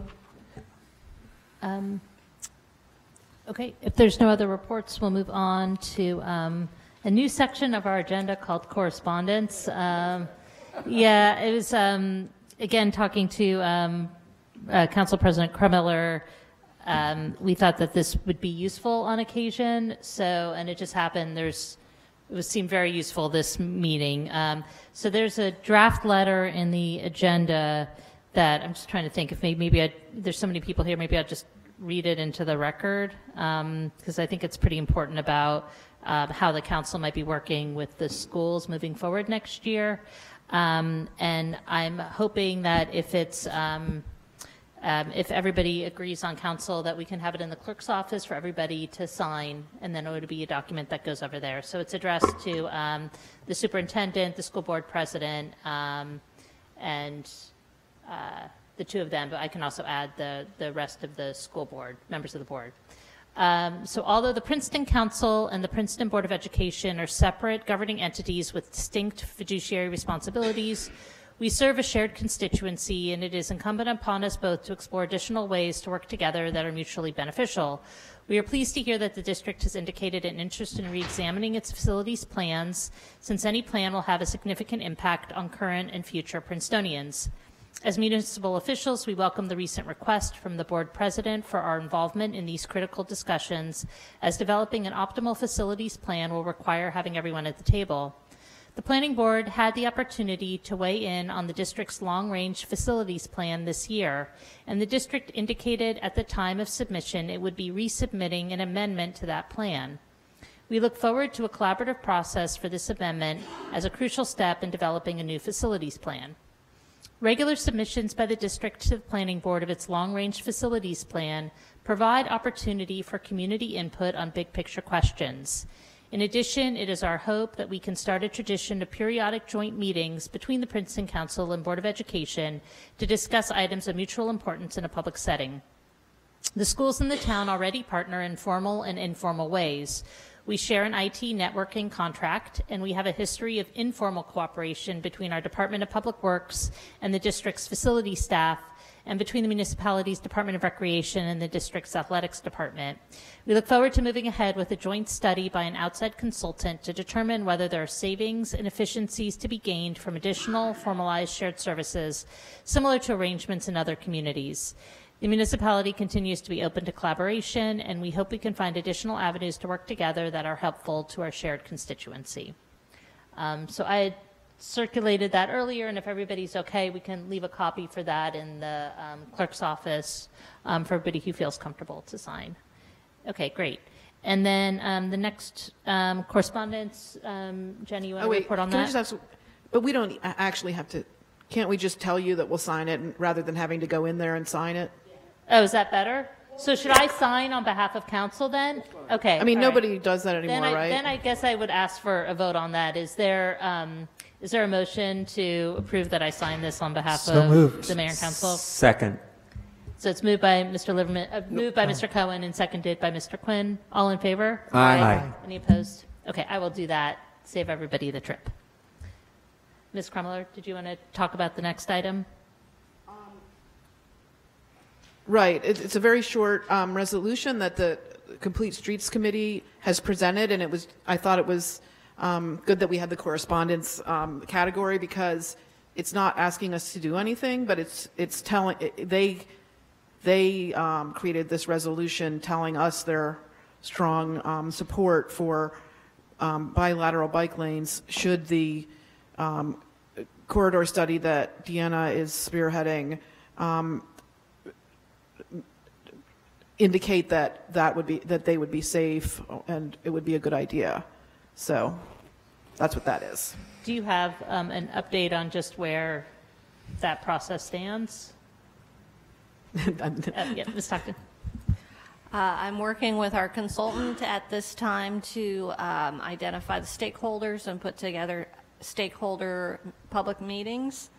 I would be looking, depending on holidays, hopefully having that happen within the next month. Mayor, do we open the new correspondence portion to public comment?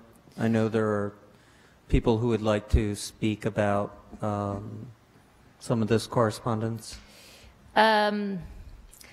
Typically not, but if people, can I just get a show of hands of who wanted to say something about the letters? Okay, if there's 3 people, come on up and just. Thank Thank you, Mr. Quinn. Surinder Sharma again.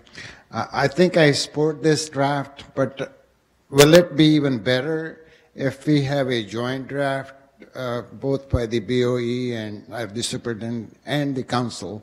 So this seems like this is what you're sending it to the superintendent.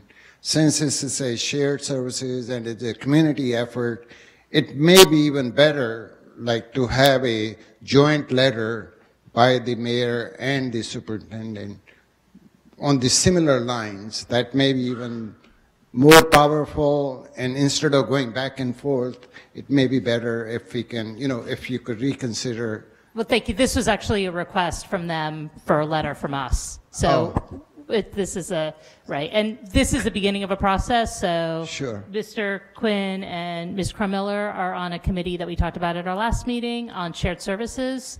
And so you'll see probably a joint resolution or several joint resolutions coming forward as part of that. But thank you for the suggestion. Again, thank you. I think it's a great start. I applaud your efforts. So thank you so much. Yeah.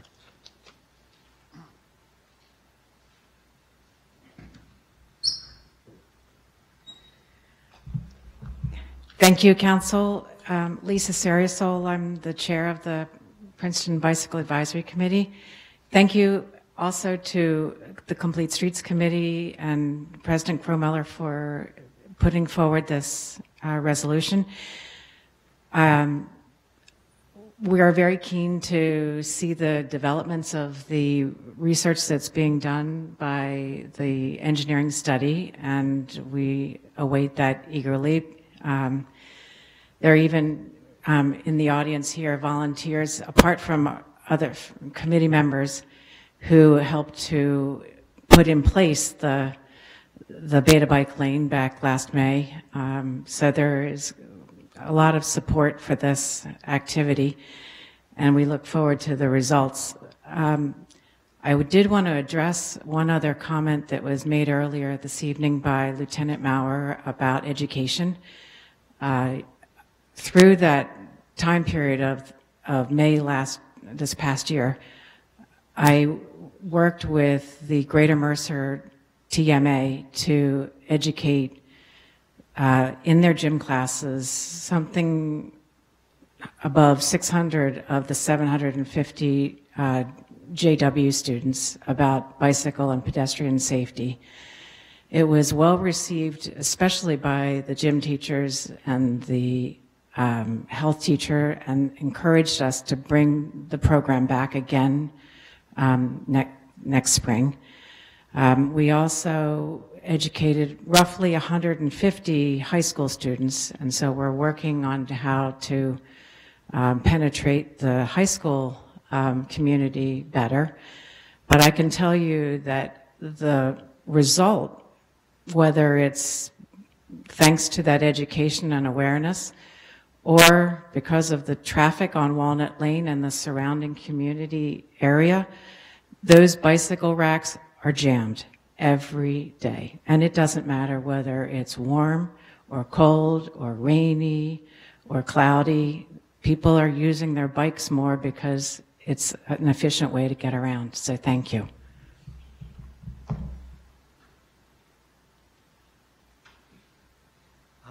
Hi, my name is Perry Jones, and I'm a community member and a passionate bicycler. And I just want to say I really liked the beta bike lane. I really appreciate you guys putting it up, and I hope it becomes an actual bike lane. Thank you very much. Thank you. Okay. Now we'll move on to our ordinance public hearings for this evening. The first is 2018-21, an ordinance pursuant to NJSA 40A 12-13, authorizing the conveyance of a conservation easement for Block 7003, Lot 1, Princeton tax map to the state of New Jersey, New Jersey Department of Environmental Protection, its successors, and assigns PFAR's property located at the corner of Terhune Road and Valley Road. So I'd like to open up the public hearing for this ordinance. And seeing no one, I'll close the public hearing. And is there a motion to approve this ordinance? So moved. Second? It's been moved by Mr. Cohen and seconded by Ms. Krumiller. Madam Clerk, please call the roll. Mr. Cohen? Yes. Ms. Howard? Yes. Mr. Liverman? Yes. Ms. Crum-Miller? Yes. Mr. Quinn? Yes. Ms. Fraga? Yes. Ordinance passes unanimously. Next is 2018-22, an ordinance pursuant to NJSA 40A-12-13, authorizing the conveyance of a stream corridor conservation easement to the Delaware and Raritan Canal Commission for Block 7003, Lot 1 on the Princeton tax map, which again refers to the PFARS property located at the corner of Terhune Road and Valley Road. Is there anybody who, I'd like to open a public hearing for this ordinance. Is there anybody who'd like to speak to it? Seeing no one, I'll close the public hearing and ask if there's a motion to approve. So moved. Second? Moved by Mr. Liverman and seconded by Ms. Krumiller. And Madam Clerk, please call the roll. Mr. Cohen? Yes. Ms. Howard? Yes. Mr. Liverman? Yes. Ms. Crum-Miller? Yes. Mr. Quinn? Yes. Ms. Fraga? Yes. That ordinance also passes unanimously. And next we come to 2018-23, an ordinance concerning loading zones, parking, and parking rates, and amending the Code of the Borough of Princeton, New Jersey, 1974, and the Code of the Township of Princeton, New Jersey, 1968. And I think we'll just start by, I'd like to open up the public hearing for this ordinance.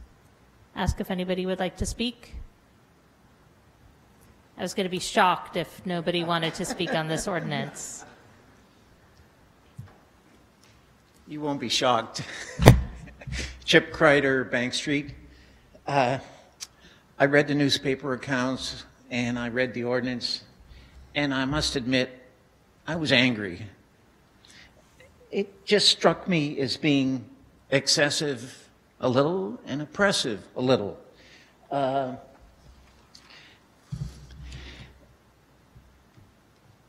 Businesses have been complaining about parking since I came to town in 1973, and probably before that.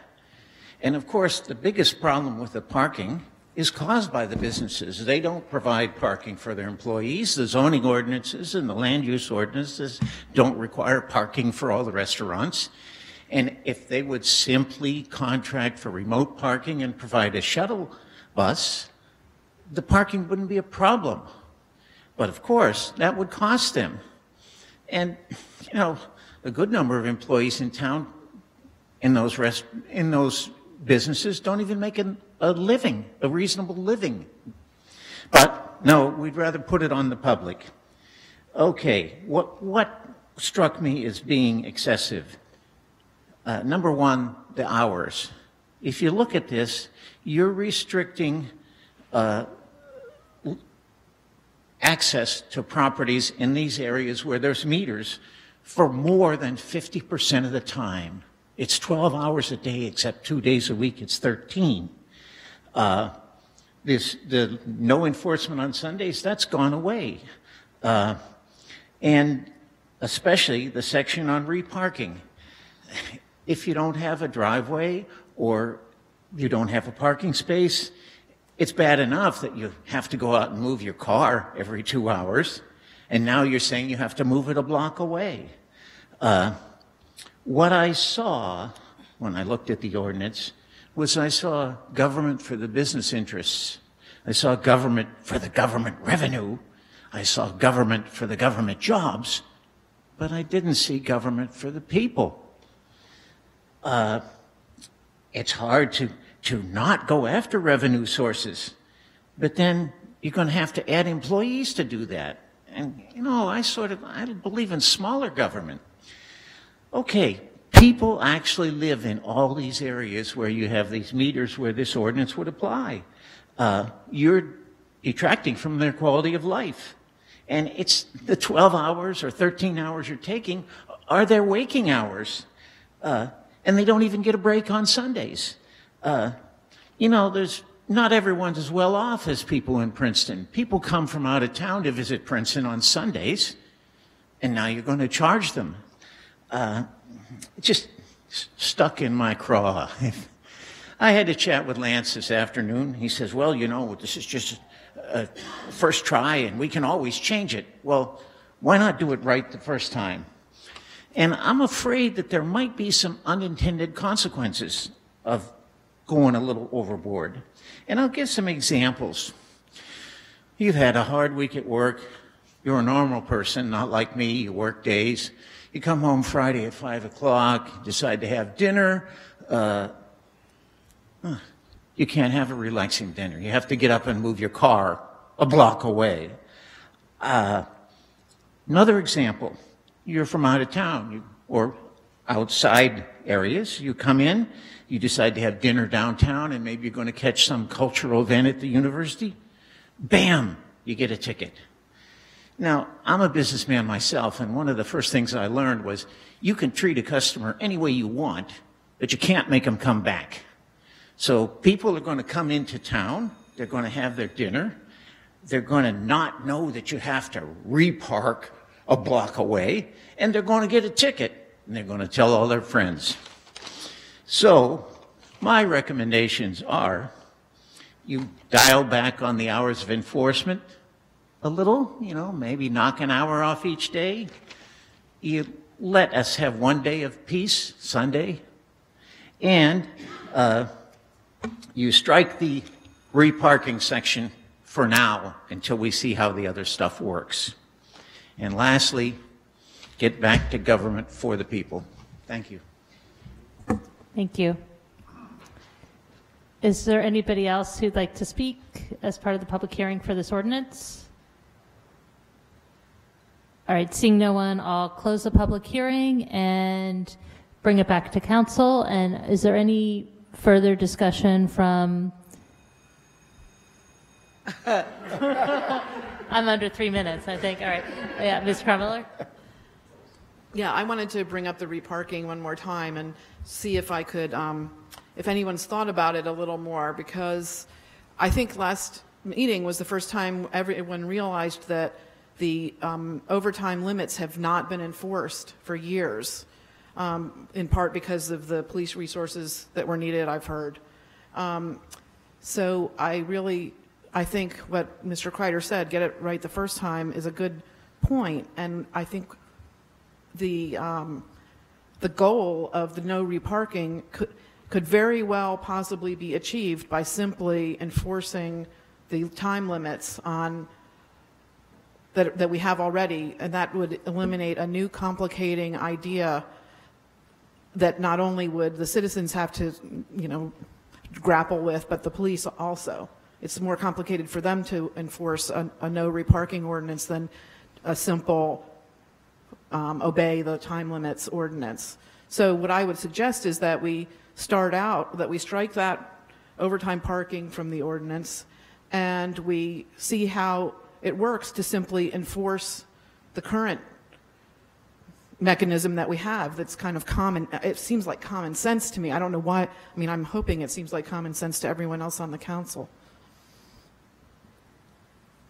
Is there anybody else who wants to respond to that, or Allison, did you ask? I continue to be supportive of you on that. That said, I think we need to move on this ordinance, and I want to remind folks that of the general principles behind this, which is the importance of parking and turnover to support businesses, not for the business's sake, but because healthy businesses mean a healthy Princeton and mean revenue to support the services that people rely on. And absent those revenues and absent the parking revenue, it will just increase property tax burden. So important context, I think, that sometimes we jump in and we forget that. So this has really been the result of a lot of thinking about ways to promote a healthy downtown that promotes a healthy community. Mr. Cohen? Yeah, I don't want to respond to Jenny just because we've been through it, and I haven't really changed my thinking on it. I did want to respond a little to Mr. Kreider, just to say that I found it interesting that most of your critiques, most of the items you're unhappy about, are longstanding provisions of the Princeton parking scene. I wouldn't have been surprised to have somebody come in and say, shoot, you're doubling the amount that we have to pay per hour. That's, a terrible new thing it is part of the new regulations that we're charging a lot more, but that's to try and manage the demand and to make sure that we do have available parking.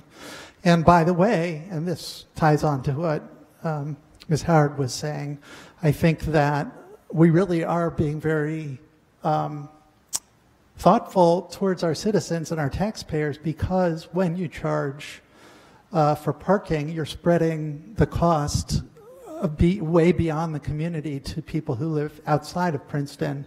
And that helps our taxpayers. It helps to reduce or at least to limit increases in our property taxes. So, you know, government for the people of Princeton was very much forefront of our minds as we were developing these rules.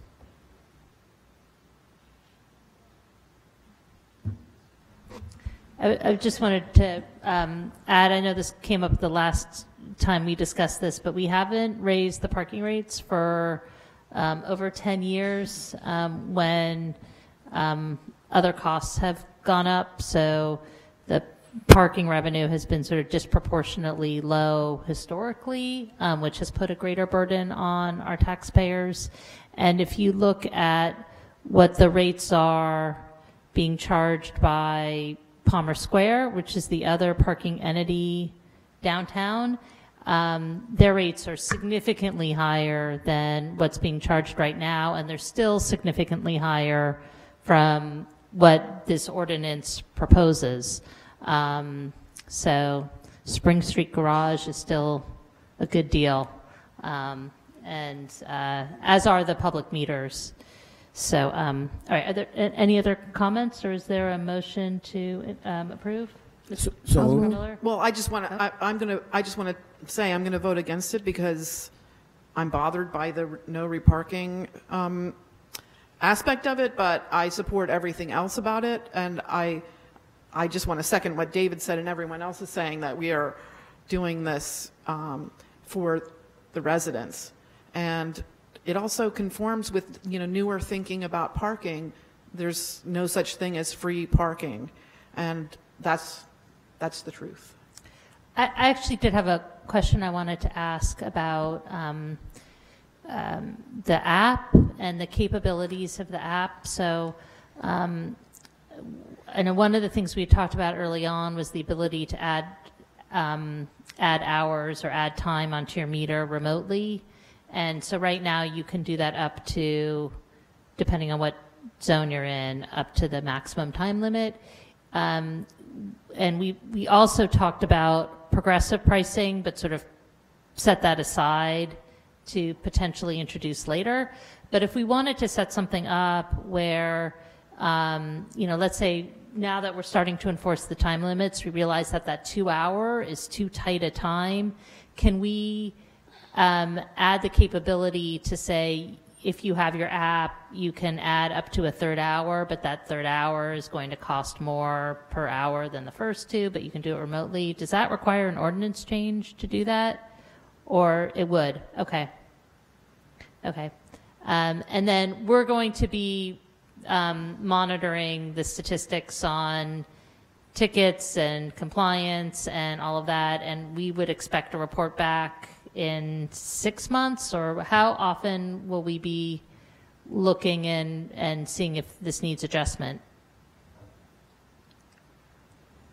Right now, the ordinance requires us to do it annually, but I know we also want to do it somewhat regularly. So I don't know if we've officially made it, but I think for the first 6 months, after 6 months, we wanted to look at it again, but we are required to do it annually. Okay. Yeah, I think it actually says that we do it annually, but in April, so, or something like that, so that we'll be looking at it soon after it's implemented. Okay, great. Okay, so if there are no other comments, is there a motion to approve? So moved. It's been moved by Mr. Liverman. Second. And seconded by Ms. Howard. Madam Clerk, please call the roll. Mr. Cohen? Yes. Ms. Howard? Yes. Mr. Liverman? Yes. Ms. Cramiller? No. Mr. Quinn? Yes. Ms. Fraga? Yes. And the ordinance passes with a vote of 5-1. And next we come to the ordinance introduction 2018-24. An ordinance by the municipality of Princeton establishing new neighborhood residential zoning standards and amending Chapter 17A of the Code of the Borough of Princeton, New Jersey, 1974, and Chapter 10B of the Code of the Township of Princeton, New Jersey, 1968. And I'd like to invite up Jim Constantine from LRK, who's been instrumental in helping to put this ordinance together.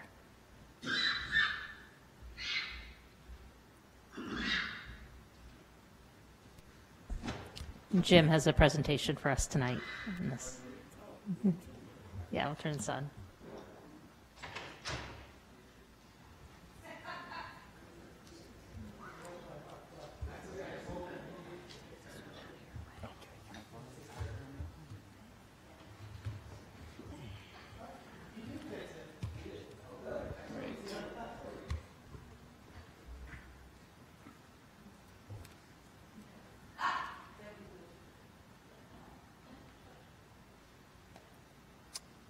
Good evening.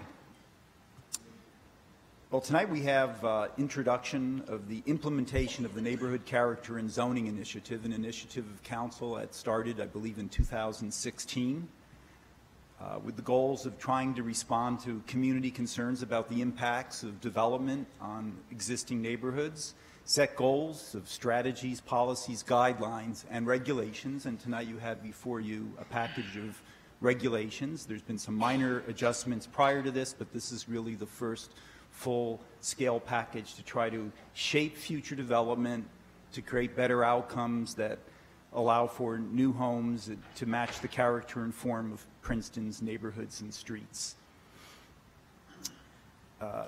This initiative was started in part because of the high level of neighborhood change that's occurring. Each of the black dots on this map, which was from your prior study in 2016, indicates a house that was torn down and replaced somewhere between 2005 and 2015. Princeton certainly isn't the only community facing teardowns and rebuilds, where the new homes are significantly larger in many cases than the homes in the existing neighborhoods. It's occurring in many communities across the nation. And it's a challenge.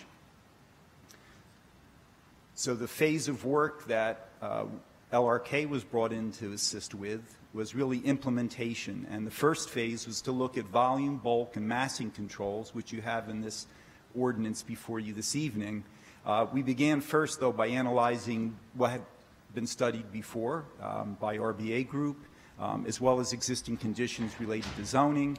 We analyzed a whole series of potential ordinance amendments. In fact, in April, we did 2 workshops here and really put forth a larger bundle of potential changes. And then those have been going through legal review by ZARC, a number of other folks getting their eyes on them, and we have the package that's before you tonight.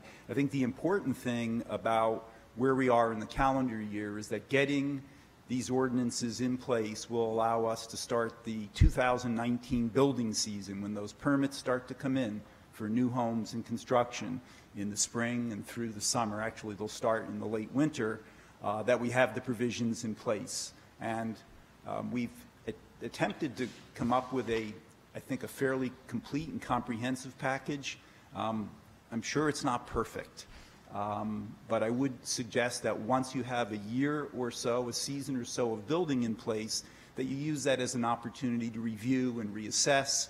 At that point, it may also be that the municipality is ready to perhaps take on the merging of the former township and borough zoning districts. So it could be an opportune time to address that. So with that, just want to remind everyone that there is a second phase of work which addresses the missing middle that Councilman Quinn discussed previously, really looking at accessory dwelling units and some other provisions, and that will follow behind this once these are implemented.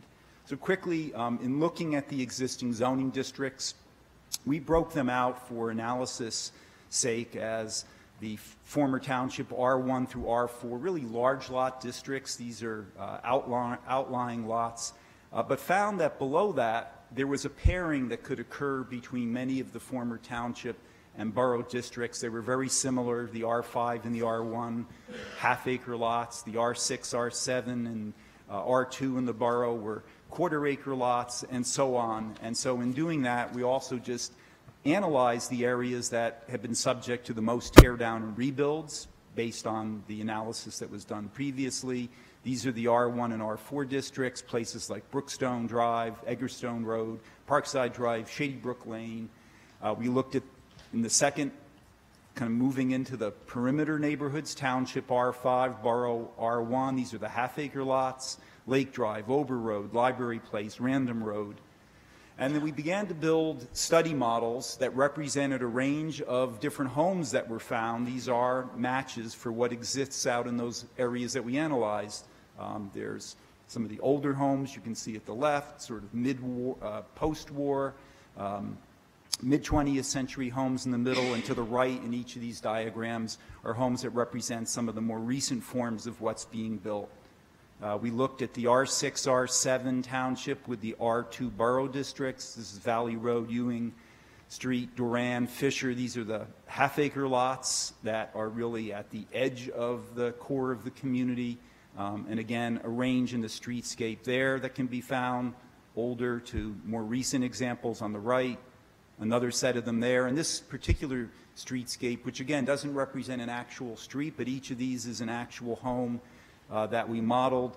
You start to see what's happening with the older home on the far left, smaller, 1.5, sometimes just single story, sometimes under 1,000 square feet, and then the much larger new homes that are occurring with tear down and reconstruction, which is the challenge.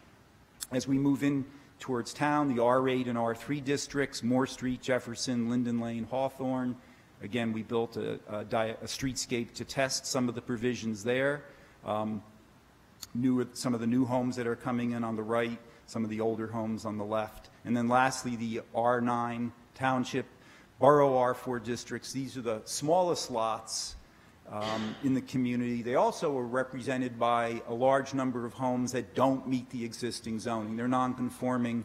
These neighborhoods were primarily built before the advent of zoning, and there's high degree of nonconformity. Lots that are undersized, lots that are narrow, homes that don't meet the required setbacks. Also contained within those non-conforming lots and homes are some of the most affordable, not affordable housing, but housing affordability in the marketplace in this community. Part of that is because they're non-conforming. The difficulty is that to expand or do anything to those, you end up requiring the need for a variance. The green lots that you see there, the yellow area that sits within the green outline represents the building envelope. That's where it's permissible to build. And what this is illustrating is the fact that many of those lots actually have homes that aren't sitting, they can't sit within the building envelope. So the standards don't really match the reality out there, and we'll talk about those provisions towards the end. So in moving into the actual proposals, and each of these is geared matching the ordinance, so A, house orientation and access, but before I show the illustrations and just speak to the highlights of each provision, I've included some of the illustrations that we used in April where we compared the current condition, that is what we see often being built that has been identified as an issue to address by the task force, and then what the particular provision of the ordinance proposes to do. So in this case, it's really trying to ensure that you can see, other than garage doors, the front door, and providing a pedestrian connection from that door to the sidewalk. And within the ordinance itself, the illustrations here labeled Figure 1 and 2, as well as the others that proceed after this, are showing the different provisions that specify that walkway and where it should connect to the sidewalk and what the width of it should be.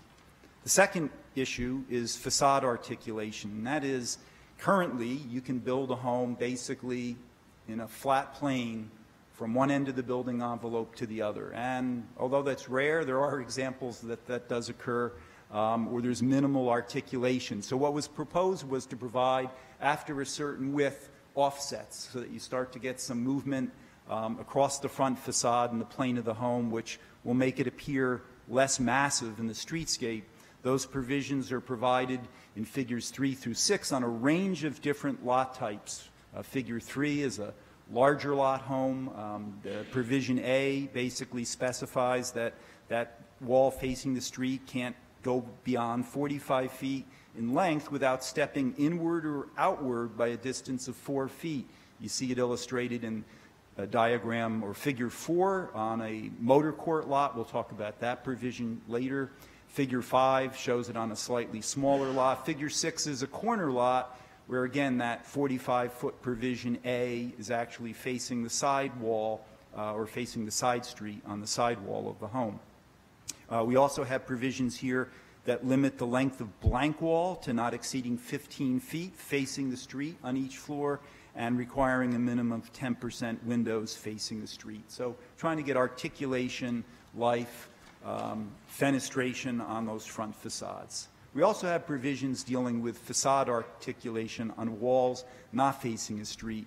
And the diagram in figure 7, although it's illustrated with what's required below in figure 8, we are actually seeing some new homes that are built, and the area that you see highlighted as A on the diagram figure 7 is totally blank, 2.5 stories of just vinyl siding. So we've required that you can't have a wall in the side yard extend greater than 40 feet in length without, again, stepping in or out by 2 feet. It's a little less than what's required on the street-facing facade.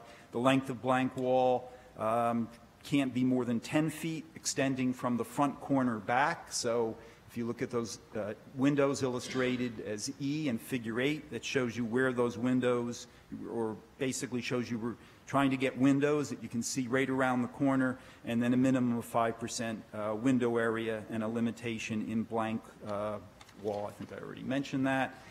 So the idea is that we try to get, particularly on the larger lots, a better articulation on those side walls. These provisions would not apply in the former township R9 or the former borough R4 districts, those smaller lot districts where homes are tighter together. You don't really see the sidewall. If you go up, for instance, in the R4 on Chestnut Street, in the tree streets, there are some blank walls that go further back, but you don't get the big exposure that you do as you get into the larger lots. So there's calibration of these standards based on lot size as well. I should mention that the whole orientation, the first standard that we provided, does not apply on lots 1/2 acre or greater. So the large, as we said back in April, sort of elephant in the room on house form is the garage.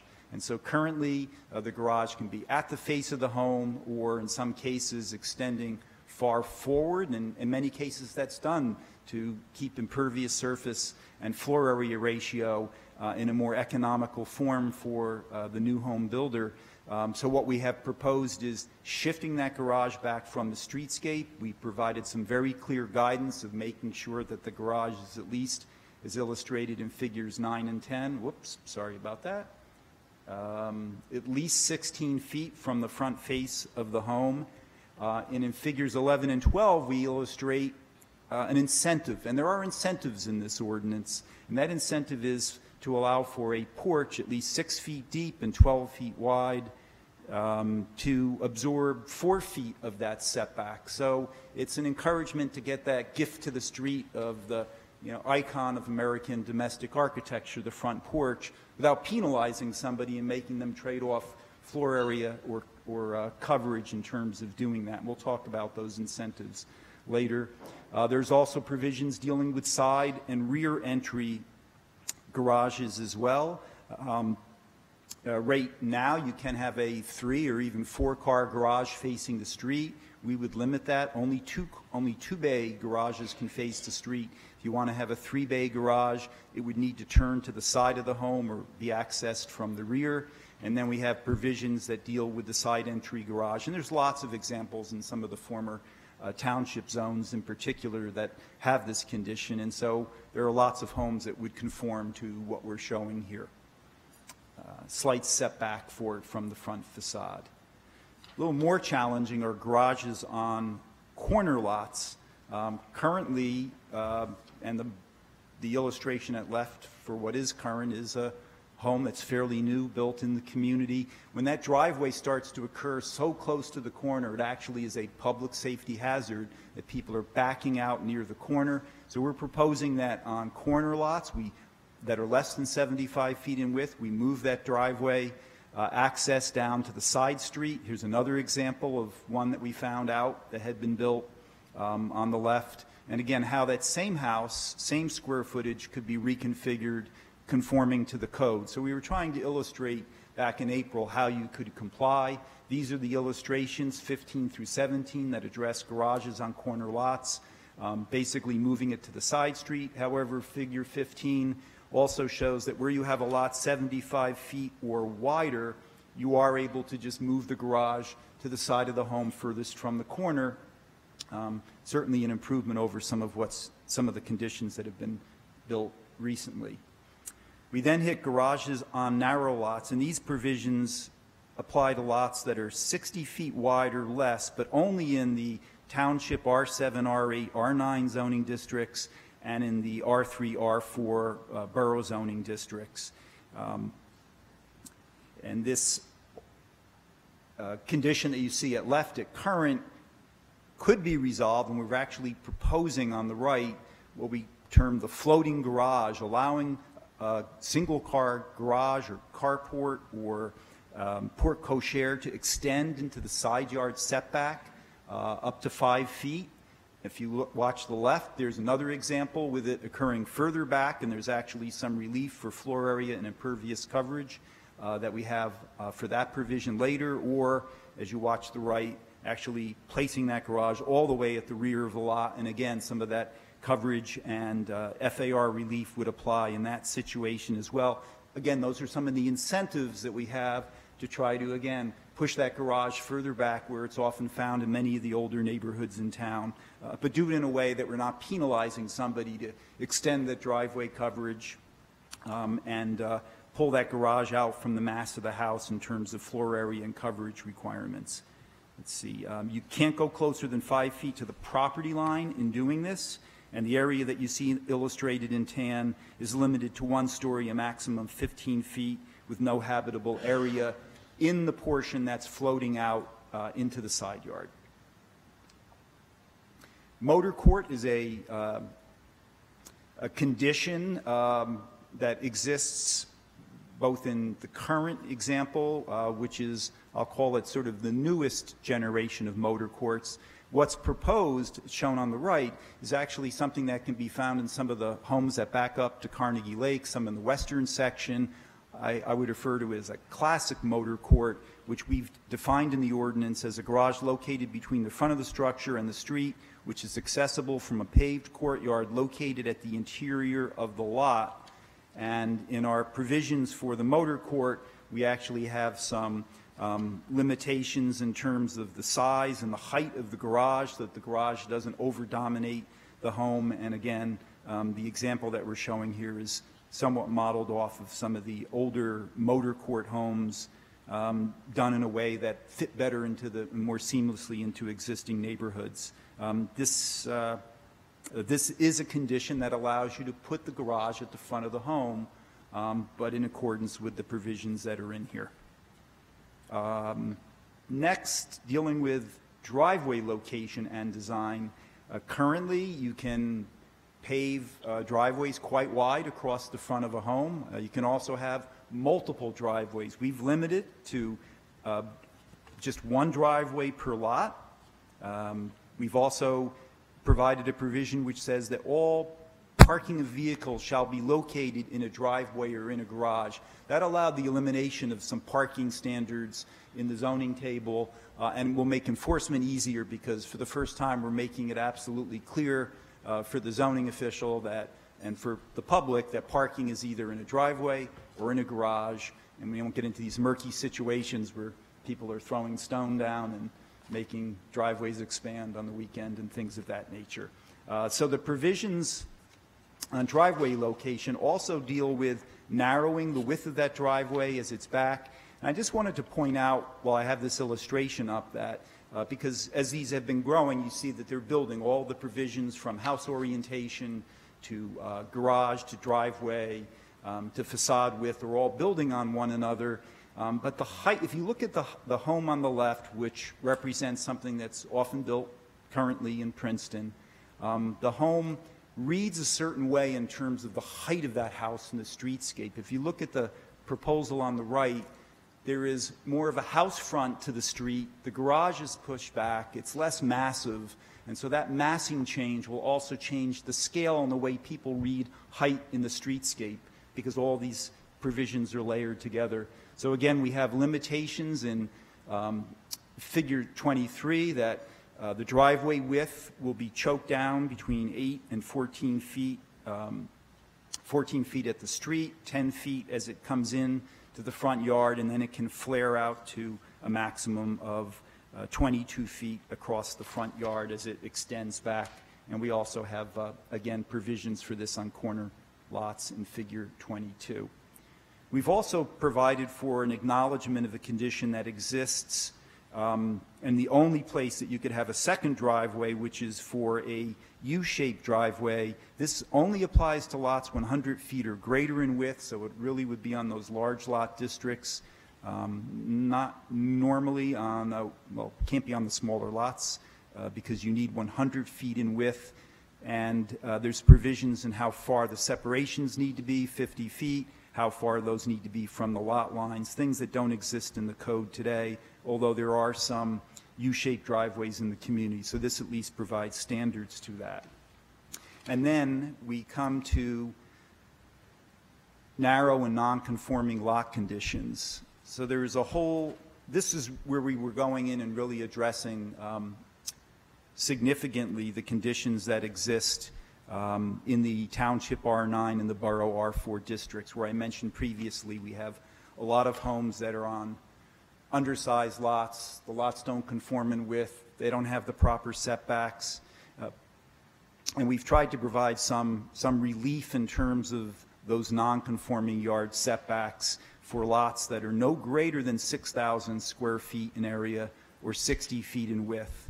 So we're allowing for expansion, alteration, enlargement, provided that such alteration, enlargement does not affect, extend, or increase the nonconformity, except we are providing the following, that you can extend an exterior sidewall on a nonconforming side yard setback that has a minimum of 50% of the individual side yard setback for the district in which it's located, but no less than 3 feet from the side or rear property line.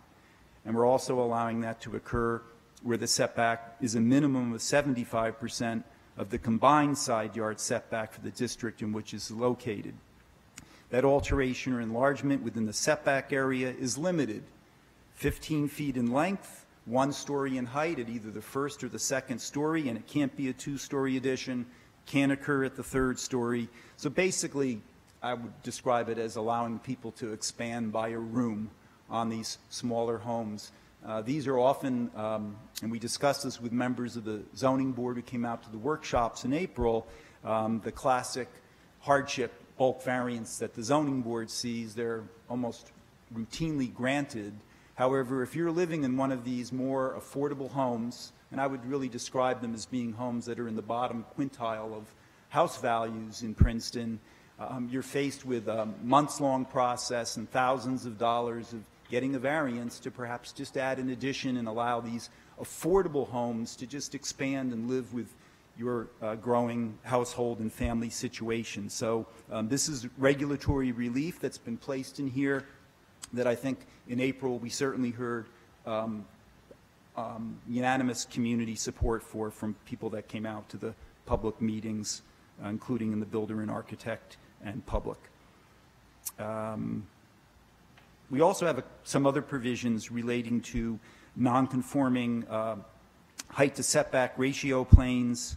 Well, actually, first, we propose adjusting the height to setback ratio plane on lots 45 feet or less. That's the top right illustration, expanding that to 4.5.1. Right now, the height to setback ratio on narrow lots 45 or less basically doesn't allow for a 2.5-story home to fit within that. So there'd be some, again, some regulatory relief for those smaller homes there on the undersized lots. And then we're also proposing that there's some allowance for dormers that are within the height to setback ratio plane. That's what's illustrated at the bottom, figure 25. And that those dormers, though, would be allowed to set within that height to setback ratio plane, but the front wall can extend beyond the front wall, the story directly below. That's what A is illustrating, and in no case above the ridge line of the roof. In addition, there is some other relief contained within the supplementary provisions. Some of these existed in the former borough ordinances, but we're carrying them across all residential districts, allowing permitted projections of cornices, eaves, chimneys, gutters, downspouts, awnings, canopies, cantilever roofs, uncovered balconies, bay windows that can project up to 3 feet into any yard setback or into the height to setback ratio plane. And then there's other provisions dealing with more minor projections of bell courses, window sills, and then some dealing with non-enclosed one-story porches, porticos, stoops, entrance platforms leading to the front entrance, which may project no more than 8 feet into a front yard setback, or 4 feet, no more than 4 feet into a side or rear yard setback. So there's a lot of flexibility there. And then lastly, AC condensers, generators, transformers, above ground fuel tanks. We're not allowing those in the front yard, but we are allowing those to have some relief in terms of where they're located, and as well as exempting them from coverage up to 100 square feet in terms of that calculation. And I think that gets us to the exemptions for floor area ratio and coverage.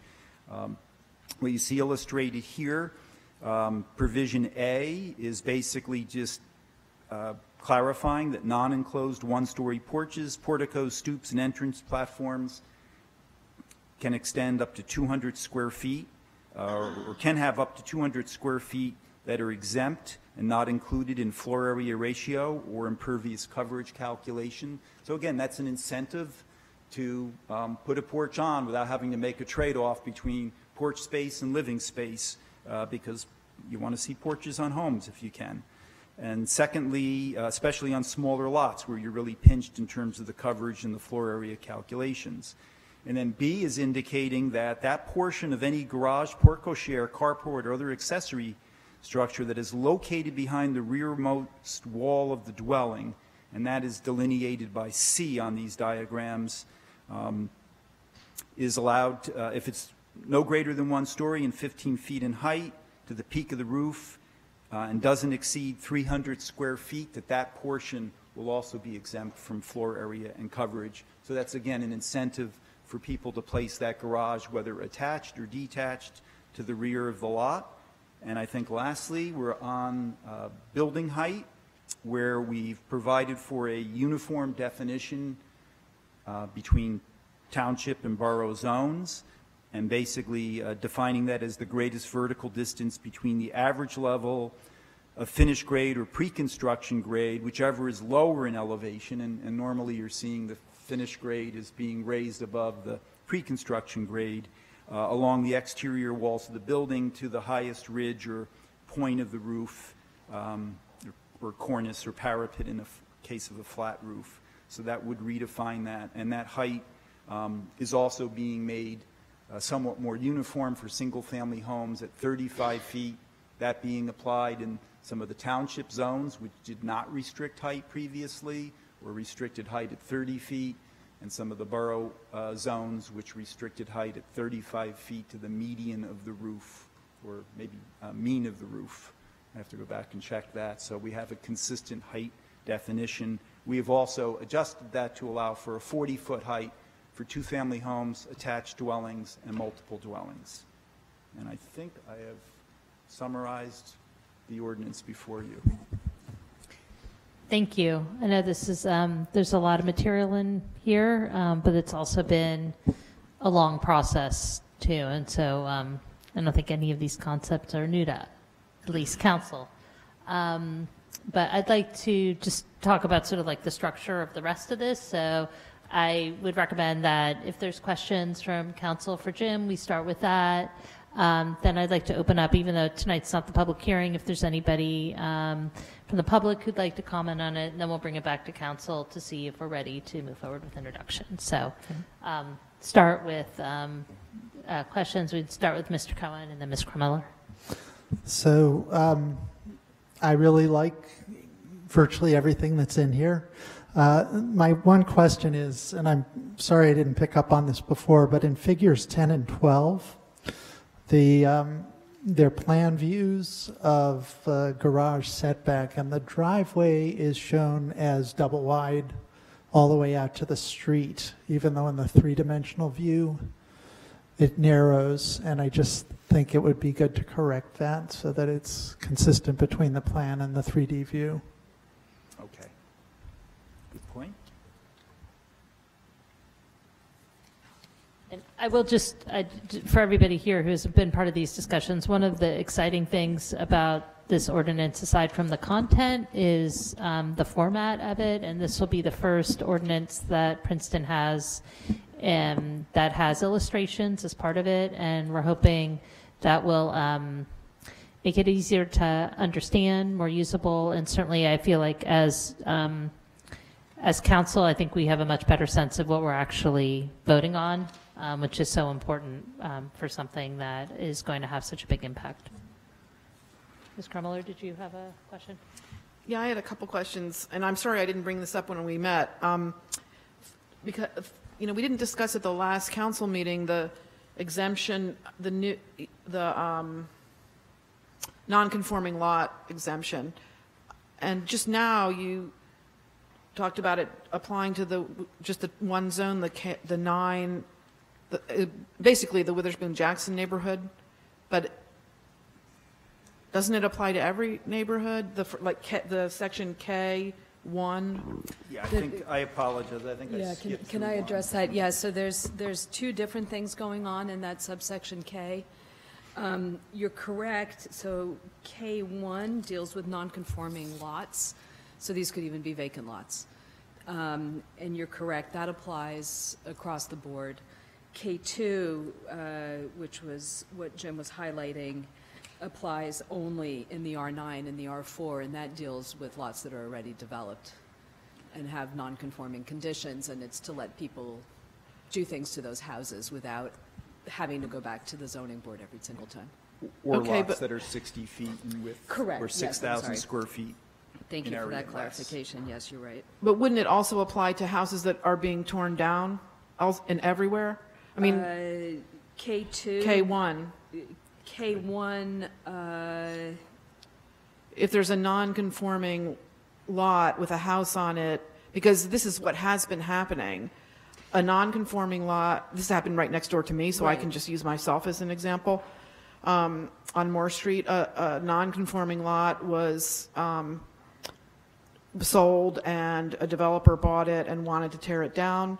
And thanks to the fact that we didn't have this, there was a zoning meeting, and even though the zoning board approved the what I didn't like, the bad plan, the neighbors, the buyers decided they heard all the neighbors talk about what was problematic, and it was, by the way, a garage that is now fixed in the ordinance.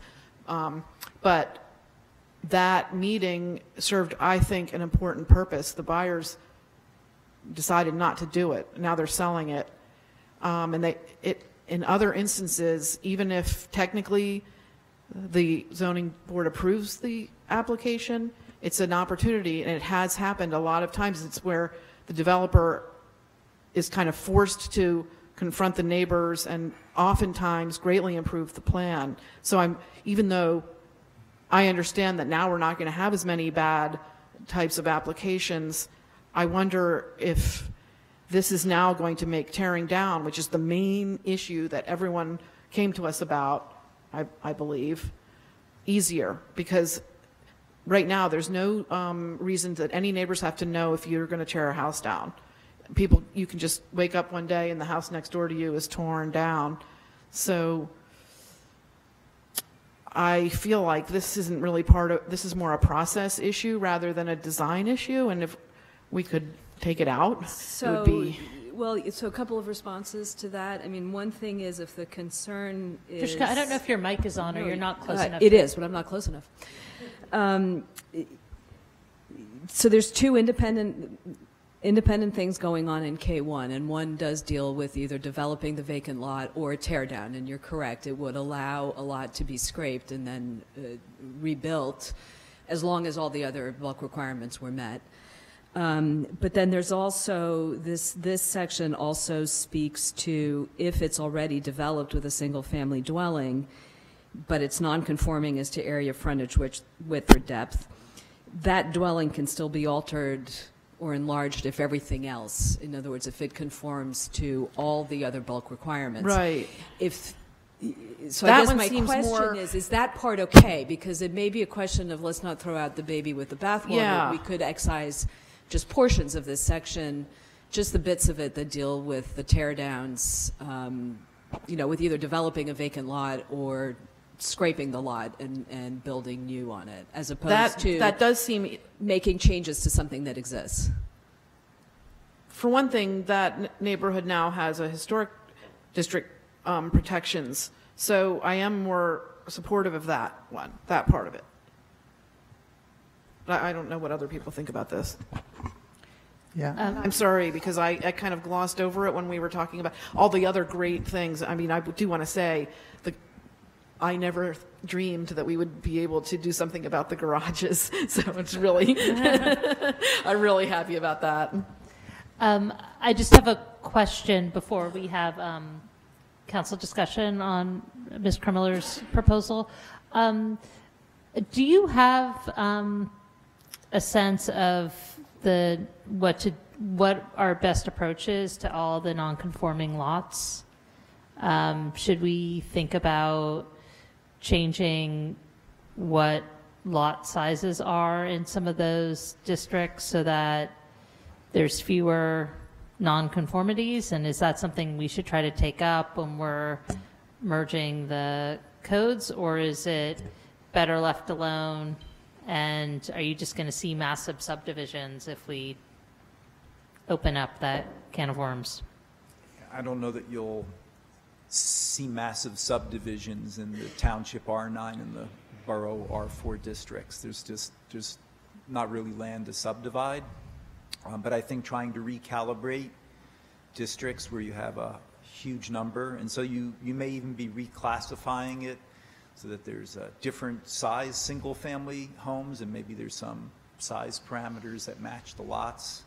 I'm not quite sure, but certainly the township R9 is, has a huge number of lots that are under the minimum lot width of 40 feet and 6,000 square feet. There's lots of 3,000 square foot, 30-foot wide lots, and you find the same, less so in the township R4 that's adjacent to it, and the Witherspoon-Jackson also has that condition. So I think the real issue is it affects the homes that are in that, lower, quintile of affordability and makes them less affordable.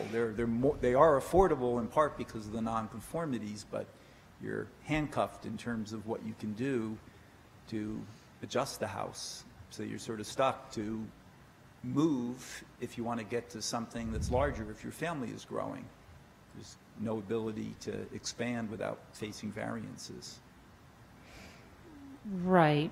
But they're also constrained by the space that the size of the lot that they're on, too.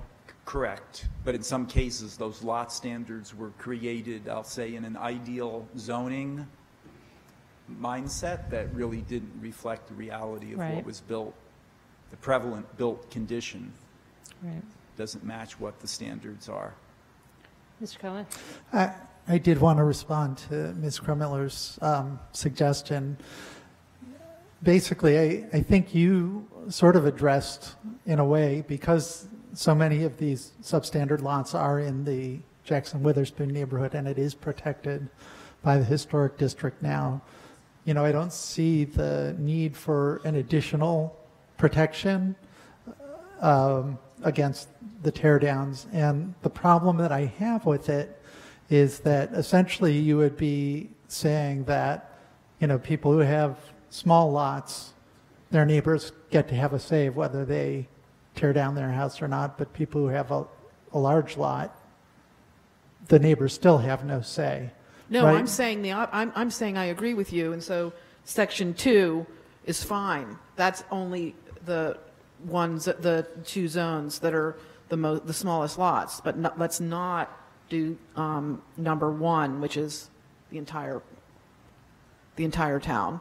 So the rest of the town would require, is that what you're saying? No, because I'm saying I am concerned about the rest of the town. There are substandard lots around the rest of the town, and you're essentially making this distinction between homeowners or developers, whichever it may be, who own a smaller lot, which may have existed for 200 years and may be perfectly consistent with its neighborhood because, for instance, on Mountain Ave, there are a lot of substandard lots. It's not in this zone that we're talking about. You know, you're saying people who are on those substandard lots are subject to neighbor review before they can do anything. But anybody else throughout the town who has a lot that's the right size, there is no check.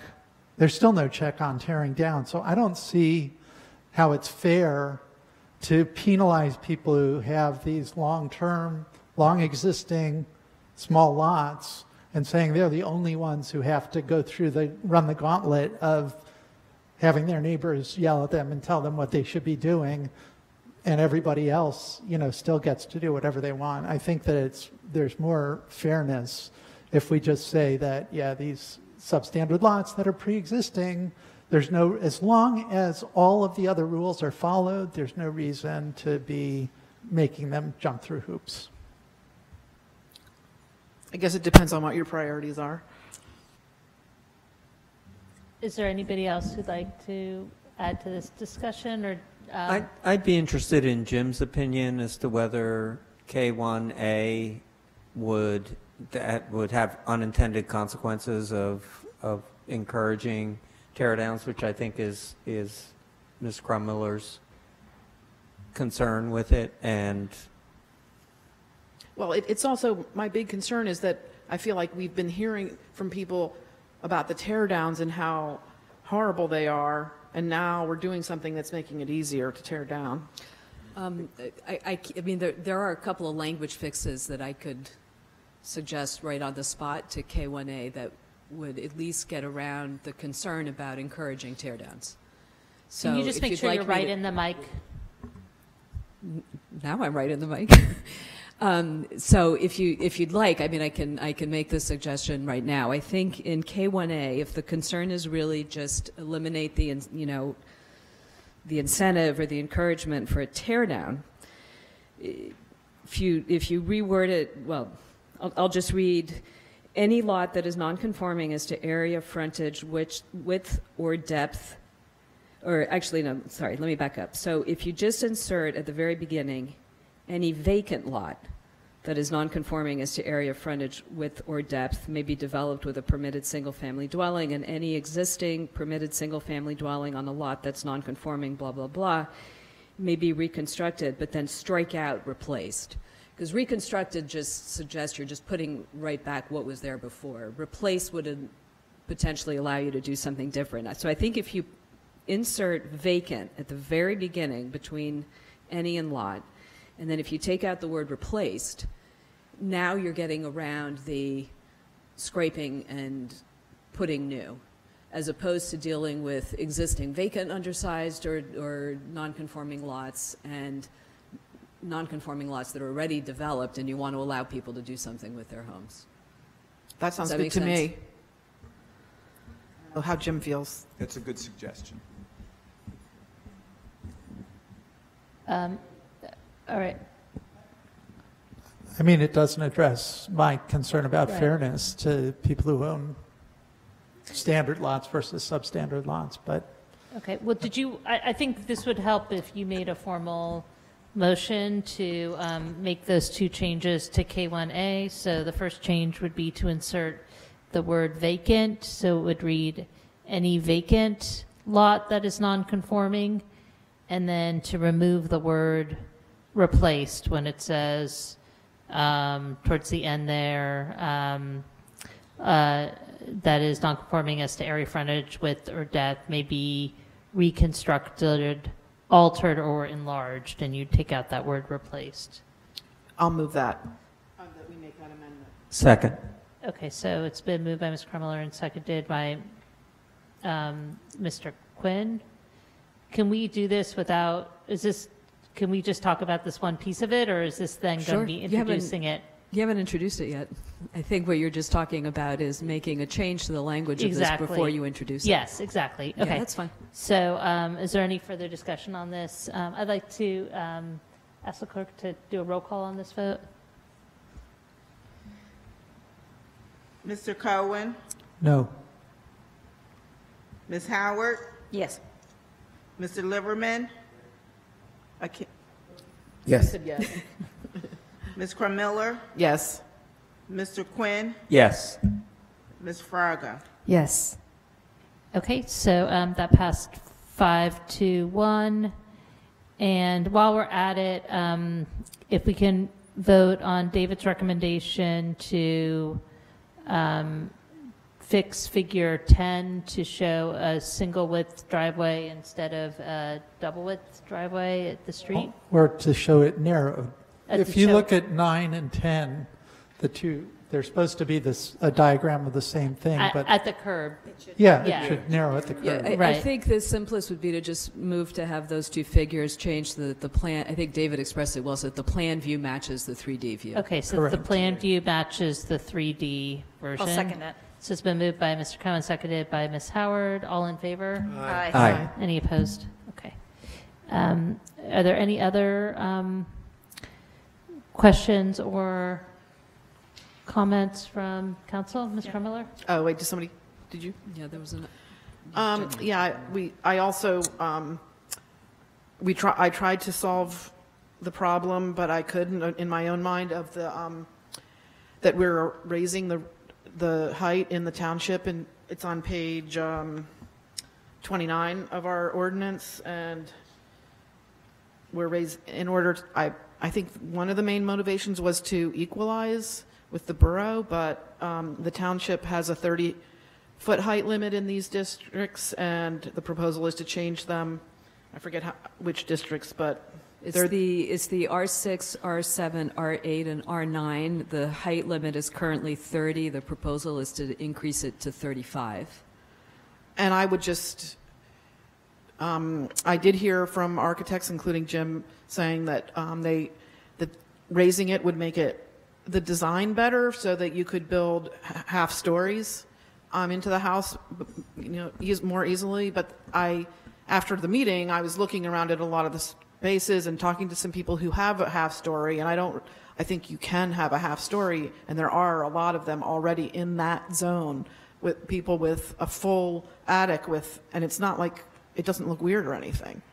So because how many feet do you need for each story? I mean, so this is one of the questions, but I'm also really reluctant to add, it's actually 17% to the height, when we've been promising everyone we're going to really address the bulk of and the height of the houses is one of the main concerns also that we've been hearing about. So I just wanted to hear about, because when we talked, you did make a convincing argument about the half story, but then I looked and it seems like you can build a half story with 30 feet, or can you not? So I have sort of a point of order, I think, which is on the other two changes we just voted on, they were actually specific changes to the language to make the ordinance more acceptable. In this case, it feels like you're saying you don't know what the solution is. So, I mean, I'd like to just not change it and leave the heights the same. But I'm willing to hear, I haven't talked to Jim about this since we talked on Friday, so I wanted to hear if he thinks, or why it. Can I just rephrase what you're asking? What would the impact be of striking that fourth bullet point in section 6? I guess. So, I also have an answer, but you want to answer, Jim? Go ahead. So it's actually pretty simple dimensionally, Jenny. You need about 3 feet from the ground to the first floor. About 10 feet you know, especially with current construction, usually people want a 9-foot ceiling on the first floor, and then you need some floor thickness. So we're up to 13 to get to the second floor, then another 9 or 10. So that's about 23.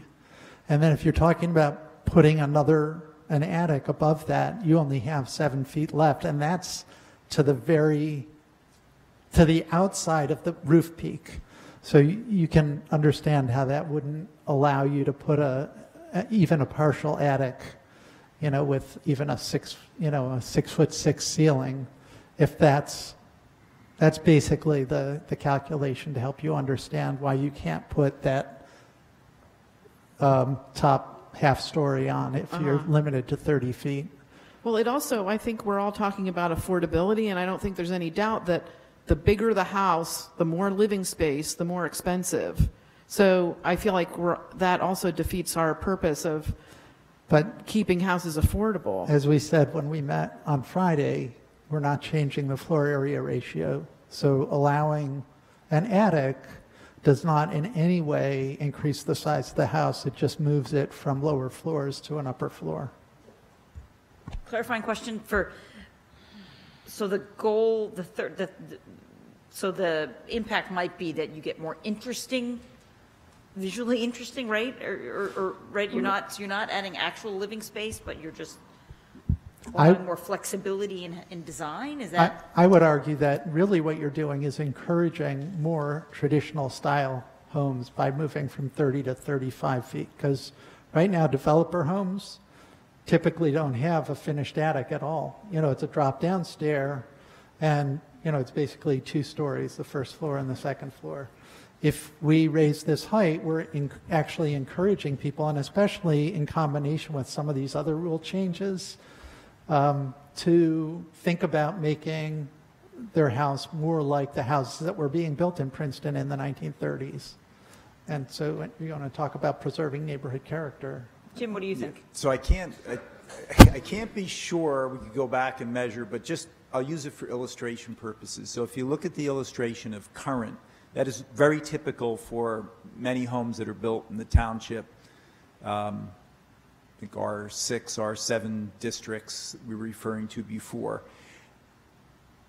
With what's proposed, one is we're pushing the mass of the garage back. So a lot of what I believe creates uncharacteristic streetscapes in these smaller or older neighborhoods with smaller homes is the fact that they're getting sort of a big mass that's in part forced by the garage up front, as is illustrated there.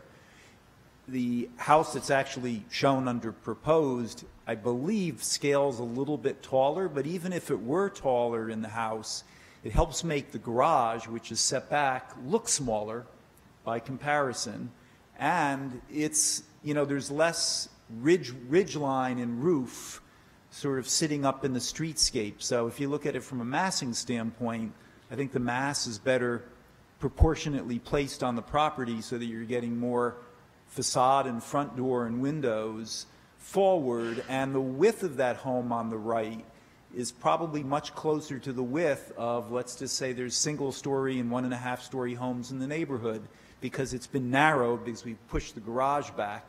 So I think, you know, you can't divorce height as sort of just a single lineal distance from all these other 3-dimensional things that are at play. And as I mentioned, you know, we're trying to layer one thing on top of the other.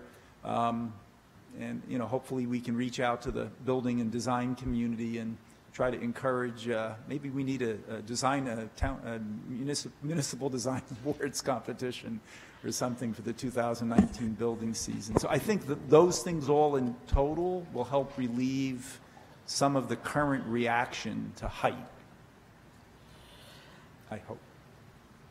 I know. I mean, but what's going to prevent builders from doing what they do right now with the current height limit and just doing it to the higher height limit? You know what I mean? Like raising things up, making the roofs more flat.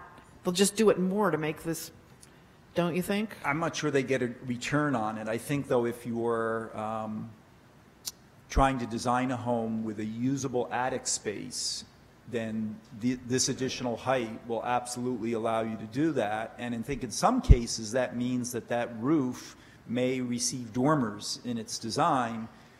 Right now, I think the examples we looked at last week, we pretty much concluded were fake dormers because there wasn't habitable space. And so I think the homes will look better. And I think if you go to some of the older neighborhoods in town where you have long established for decades differences, I can think of one example we talked about on Jefferson Road. You know, there's single 1.5 story homes, 2.5 story homes. There's a big jump in height, but the design vocabulary is more consistent between them. So I think what's going to happen, hopefully, is that we've created a more consistent design vocabulary with all the other changes at play.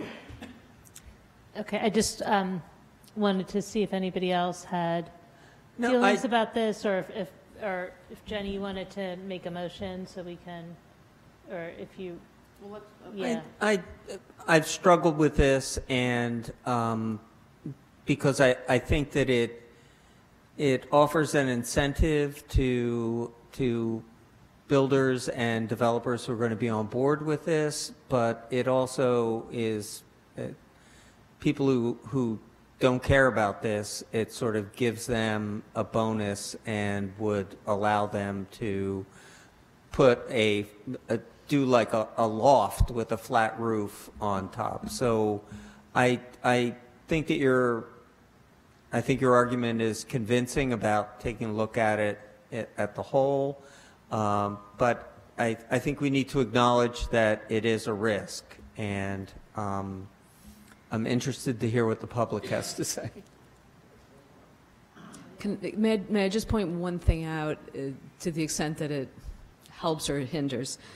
The 30-foot height limit currently is in the 4 township districts. In the other 5 township districts, there's no height limit, and in all the borough districts, it's 35 feet. And the way the ordinance is currently structured, it's to be 35 feet across every single district. If you retain the 30-foot height limit, what you'll have is 35 feet everywhere except in those 4 township zones where you would have 30 feet. I don't know that that makes any difference whatsoever, but I just wanted to point it out. What I would recommend, just given that we can start asking if there's anybody who'd like to speak from the public before 10 o'clock, which is probably a good thing.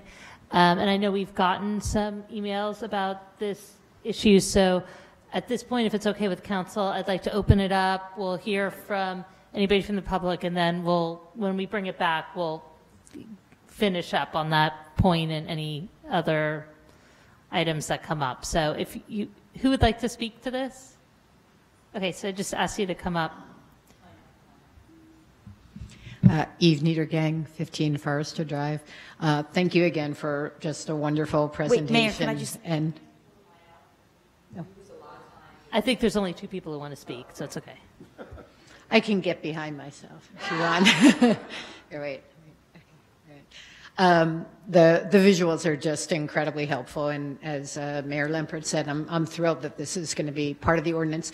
And my question really is only an ancillary relationship to what you've presented tonight. I'm concerned about the impact of the longer driveways on stormwater runoff, and I don't know if our assumption is that that'll just be dealt with in the new stormwater provisions, but when you move, the garage from the front all the way to the back, are there going to be requirements for porous surfaces or anything like that? I'd be interested in, your comments about that issue. Thank you. Yeah, they're just governed by the impervious surface and the stormwater regulations that we currently have in place. I would just add a point to that, which is that the new rules exclude, say, that garage that's way in the backyard from the impervious calculation for purposes of determining what's allowed on the property. However, it's not excluded for designing your stormwater management system on the property. So your concern, while it's a great question, the engineering department will still require the stormwater that runs off that long driveway to be managed, whether it's through pervious pavement or some other means.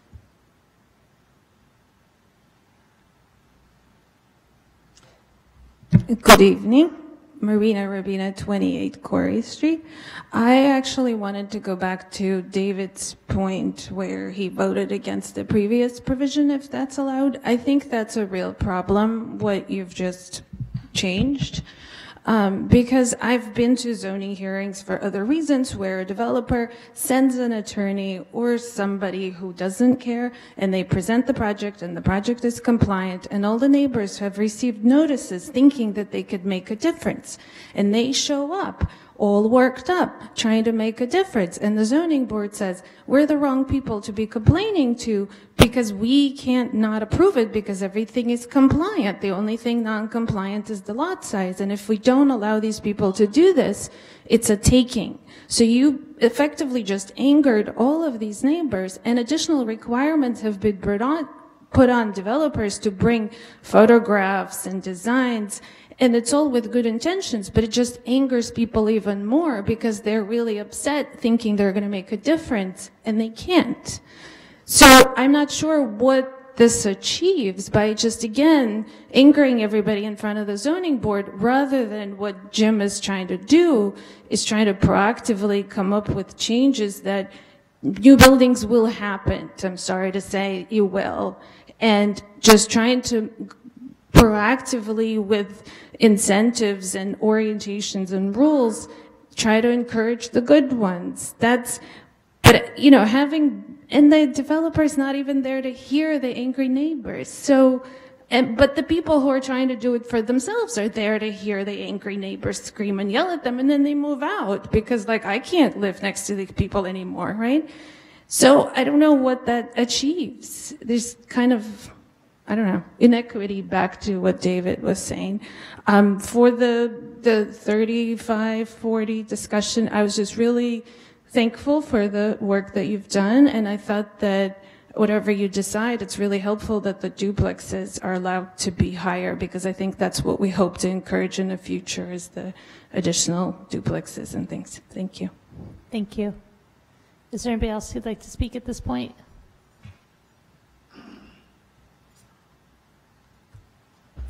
My name is Yaina Moore. I live at 19 Green Street. I'd like to applaud Jim Constantine for achieving the impossible, trying to write a single document that brings together some very divergent ideas, planning and development between the former township and the borough. I want to talk about the zoning and the advent of zoning, which really was the concept in mid-century to begin with, and many of the houses in Witherspoon Jackson, of course, were built around the turn of the previous century. That zoning is not a mystery. It was intended to change the neighborhood, and the neighborhood was to change in a way that either relocated people who had lived there due to walkable convenience to places of work, namely the university and later the hospital, but also change the character of the neighborhood. Thankfully, the neighborhood, R9 as well as R4 in that area, was designated historic. So there's some additional protections with regard to the K1A section, for which there is remaining concern for the other R4 non-compliant districts, such as the Tree Streets and Bank Street and the like. But what Jim has done has helped to sort of reinforce the existing neighborhoods without going into that dreadful zone of form-based zoning. But it is very design-specific. One of the items you talked about before we got to this zoning was also a product of the last century, and was the automobile. And the automobile has been sort of the scourge of further development, and it has brought on the suburbanization, which was sort of the intent in the zoning that was written for the Witherspoon-Jackson neighborhood. Now, ironically, there is not much parking on site for many of the properties in the Witherspoon-Jackson neighborhood.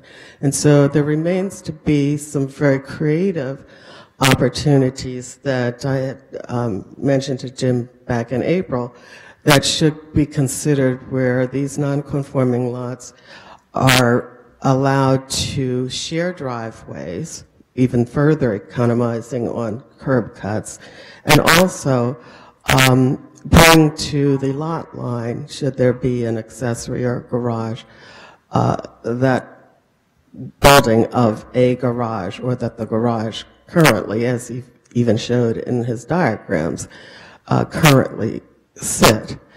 And I'd like to see in some way that that can be permitted and not have to go through, I guess, extenuating and very difficult processes, expensive processes, so that neighbors can collaborate to create something that benefits the larger community in terms of keeping cars off the street and providing parking space for each property using one driveway.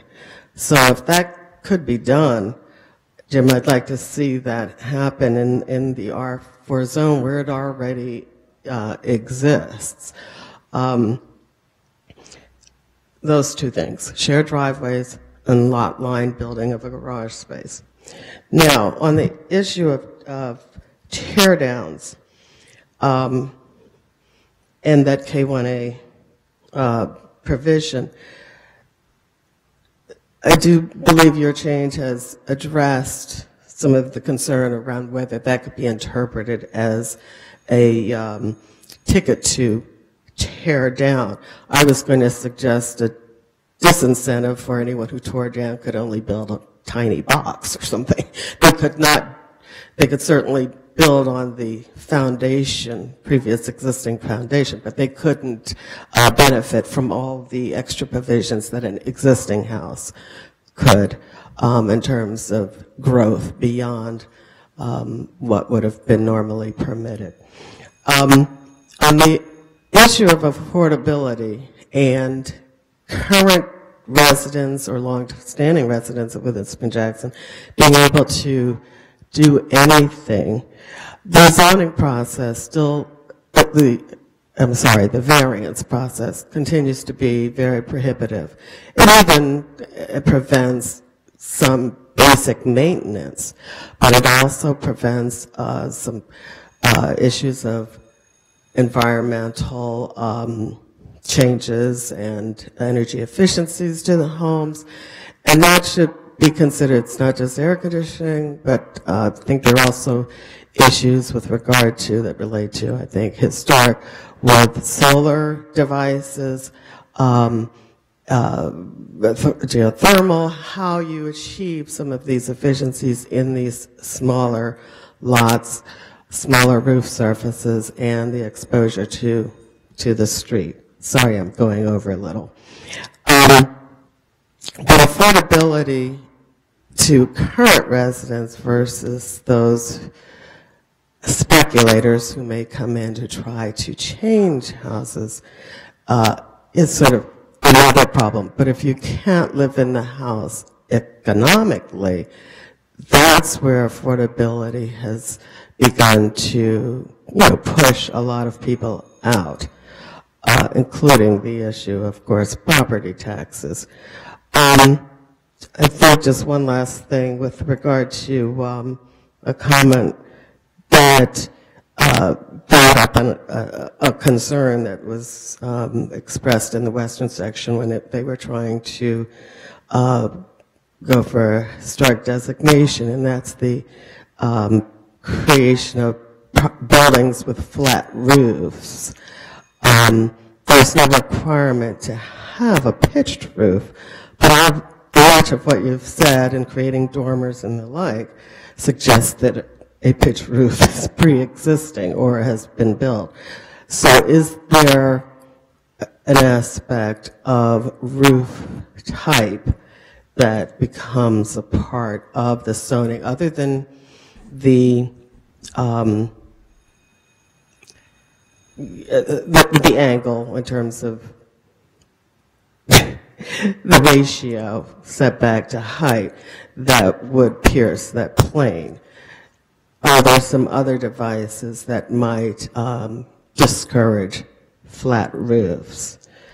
Other than that, I would like to see how the Witherspoon-Jackson neighborhood, being that affordable neighborhood, at least in its past life, how it can continue to be affordable through some strategic zoning concepts that maintain the opportunity for, and this, I know you're dealing mostly with single family, where when we have commercial properties, that they are always the 2/3, 1/3 ratio, and that they are owner occupied, owner rented to others, so that those kinds of concepts will remain useful. Yeah, I don't mean to cut you off. It's just I've been trying to. I'm finished. Okay, great. Thank you. Thank you. All right. Is there anybody else who'd like to speak? Saw this for the first time tonight. Looks better than what we have. There will always be some mistakes, and they'll come out in the wash. Thank you. Anybody else? Okay. So I'd like to bring it back to council, and we have the open issue from before about the 35-foot versus 30-foot, and I don't know if anybody has any. Well, I'm comfortable with the 35 foot. I think that Jim explained it well, and I think that some of the people in the audience spoke very, very well with it. So I'm comfortable with the 35. Okay, my sense is that at least this side of the dais is for 35 feet, and okay. You're welcome to make a motion to put it on the record, or okay. No, I mean, I'm very iffy about it, so I'm okay. I mean, I'm worried about it, but. But Mayor, can I make a suggestion there? I think to Jenny's point is that I think what we're all worried about is gaming, right? I mean, that's what's driving all of this, and so that all of this fabulous work gets undermined by some gaming, by a few bad actors, and so I'm just been trying to think about how. Only thing we can do is to continually sort of have a feedback loop and to see how this works, right?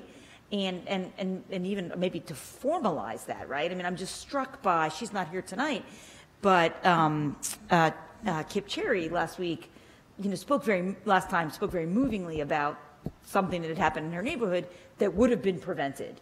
Right. By what we're doing today. So the answer is not to delay. The answer, in fact, is that we need to move, even if there are some things we're not certain how they're going to play out. The answer instead is to sort of institutionalize vigilance and that feedback loop. And I'm not sure the formal mechanism for that, especially since we won't be here. But it seems some like of us will be. But some of you will. I mean, but it's, as I'm just trying to articulate, I think is really to formalize that feedback loop to make sure that the minute there's a gaming, we have a process for stepping back. So I mean, I think it's so great what we're doing, but that to me is, and I'm just sort of struggling. I don't know, Mark, if you have any suggestions, but it's not in the ordinance. I'm not talking about slowing down the ordinance. We've got to move, but what is the process by which our planning, zoning departments, and everybody is conscious of that? Well, one thing I'm hoping with this, one of the other advantages to the illustrations is that I think it helps put into the ordinance what our intention is. And when it's just words, you're a lawyer.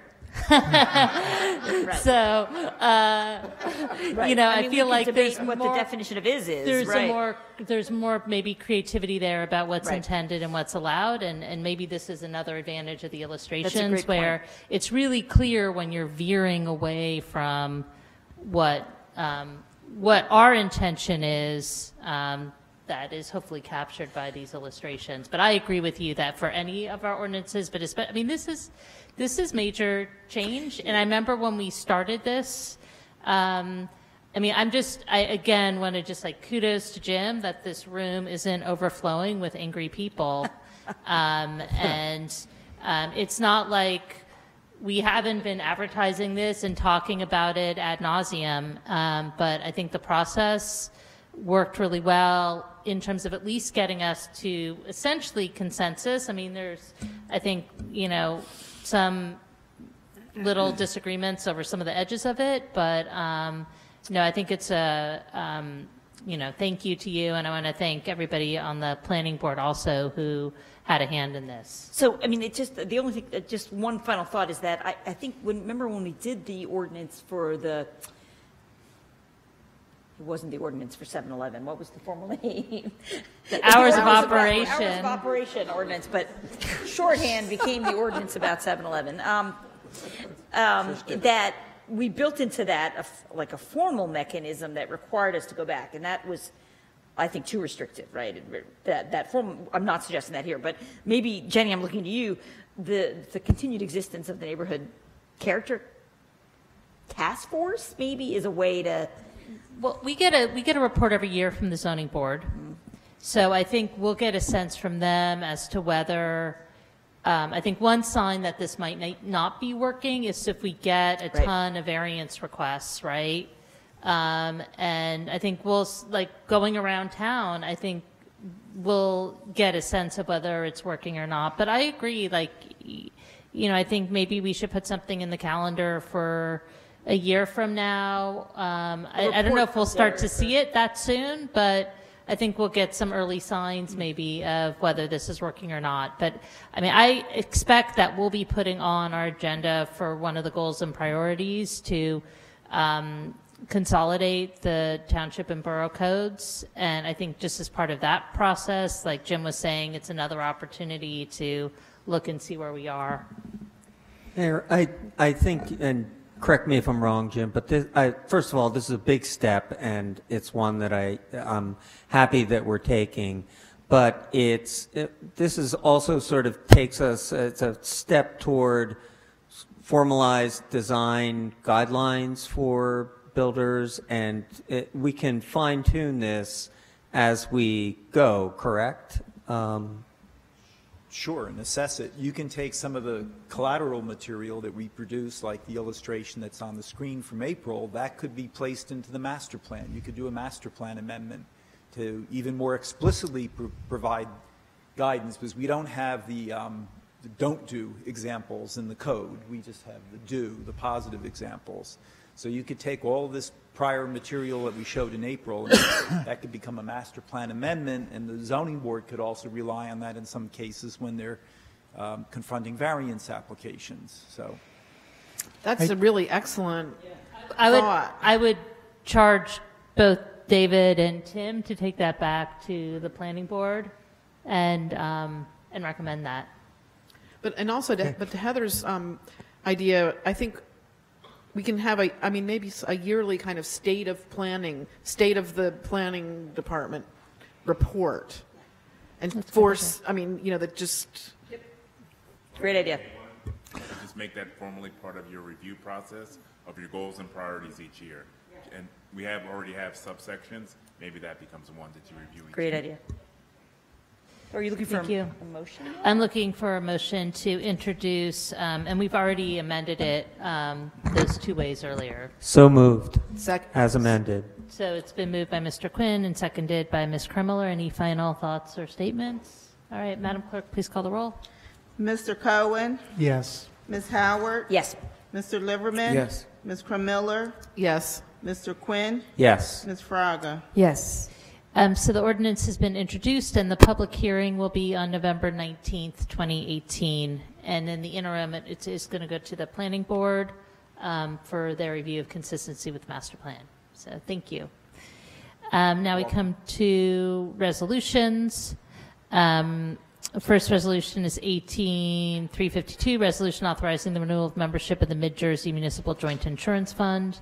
I'll move it. Moved by Ms. Kremler, Second. seconded by Mr. Liverman. Any questions or discussion? All in favor? Aye. Aye. Any opposed? Resolution passes unanimously. Next is 18353, resolution to authorize voluntary participation in the financial incentive pilot program, encouraging employees to enroll in state health benefits programs, tiered medical plans. Is there a motion to approve? So moved. Moved by Mr. Liverman, seconded Second. by Mr. Cohen. Any discussion? All in favor? Aye. Any opposed? Resolution passes unanimously.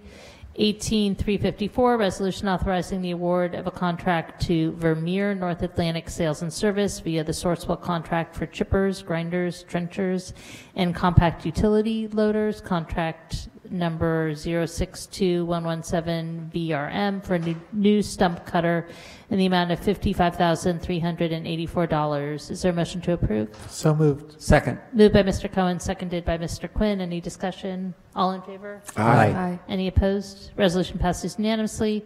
Next is 18355, resolution adopting the 2019 leaf, brush, and log collection schedule. Is there a motion to approve? So moved. Moved by Mr. Liverman and seconded by Mr. Quinn. Any discussion? All in favor? Aye. Any opposed? Did everybody vote? Aye. I'll take that as an aye. All right. That passes unanimously. Next is 18356, resolution approving award of contract for extraordinary and unspecifiable services to White Buffalo for specialized deer management services and distance sampling in an amount not to exceed $153,680. Is there a motion to approve? So moved. Second. Moved by Ms. Howard, seconded by Mr. Liverman. Any discussion? Mr. Cohen? I just had one question. The number, the goal for the harvest, is that just for white buffalo, or does that include the bow hunters? And if not, does anybody have a sense of how many deer are harvested by the bow hunters annually? So the 300 goal is for white buffalo only. It's an ambitious goal. I think we'd all be ecstatic if they actually got to it. I do not have a report yet this year from John Zampini on how many deer they've taken. How much, yeah. Okay, all right. So I don't have the statistics yet for you on the bow hunters and how they're doing, but I think we're all anticipating that It's they'll a do better. fraction, though, of what Yes, white buffalo. Yeah. Yeah, no, maybe 10%, Jeff said. Any other comments or discussion? All in favor? Aye. Any opposed? Resolution passes unanimously. 18357, resolution authorizing a contract with the Dawson Corporation for Cherry Run Riparian Zone mitigation tree planting in the not to exceed amount of $116,802.50. Is there a motion to approve? So moved. Second. Moved by Ms. Kremler, seconded by Mr. Cohen. Any discussion? All in favor? Aye. Any opposed? Resolution passes unanimously. Next is 18358, resolution of support for vacation of a portion of Terhune Road between Route 206 and Mount Lucas Road in order to facilitate the construction of the PFAR's new headquarters building. Is there a motion to approve? So moved. Second. Moved by Mr. Quinn, seconded by Ms. Kremiller. Any discussion? All in favor? Aye. Any opposed? Resolution passes unanimously. Next, we can come to the consent agenda, which contains items of a routine nature passed by single vote. Are there any items anybody would like removed from the consent agenda? I would like to remove item number 7. Okay, so is there a motion to approve the consent agenda minus item 7? Second. So moved by Ms. Howard, seconded by Mr. Liverman. All in favor? Aye. Any opposed? The consent agenda passes except for number 7, and we come to that resolution. And Mr. Cohen, did you have a question or comment about it? Yeah, comment. So this resolution was brought or proposed, I guess, by the Complete Streets Committee as part of their traffic calming initiative. And it has to do with encouraging the state to allow use of automated cameras for speed enforcement. I have a couple of concerns about it. I'm all in favor of reducing traffic speeds and increasing pedestrian safety, but there are a couple things. One is that there were automated traffic cameras that were put in place in the state a couple of years ago, And they were challenged so frequently in court, the citations that were issued, that the state ended up reversing the decision and moving away from it, because the court costs were so prohibitive, they far outweighed the income from the fines that were being levied. And so I would want to be confident that the new technology is enough superior that people wouldn't be able to successfully challenge the citations that were issued. That's one piece. I also have concerns about sort of the potential privacy invasion and or hacking potential, because we're seeing with our voting systems now, there are foreign adversaries who find it to their advantage to sow sort of discord in our society by taking advantage of the vulnerabilities of our technology, or the openness of our technological systems. And I can easily envision, hacking in and starting to randomly give tickets to people who weren't speeding and stuff like that. It sort of ties into the court issue that I was mentioning. And also, it just feels like, we become a surveillance state because these cameras can be used for more than just seeing how fast cars are going. And I'm not saying that I'm absolutely opposed, but I'm concerned about all of these things and whether we have solutions to them, and that we should have solutions to them before we're moving in that direction. Ms. Carmelo? Okay, I can respond to some of these, based on the Complete Streets Committee. The technology, I'm not sure how long ago it was, and I couldn't really find information about the problems in the past, but I do know that it's been used successfully in a number of other states, but specifically New York and Pennsylvania are neighboring states, and it's been successful there. And one reason I'm very supportive of this resolution is that when I was doing research for the traffic calming, there are a lot of safety advocates strongly support this, and talk about speeding as one of the, it's not addressed like seatbelt use, it's not addressed like, there hasn't been a big campaign like Mothers Against Driving, but it's a lethal, bad,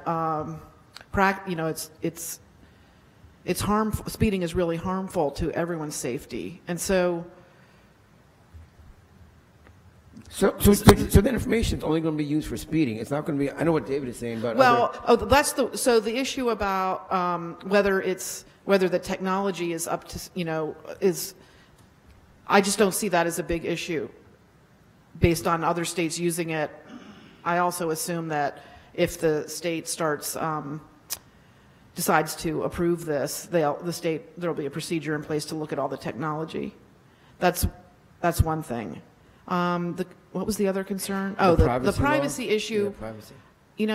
I think we basically changed. It used to be that no one accepted cameras, and now, there are surveillance cameras everywhere.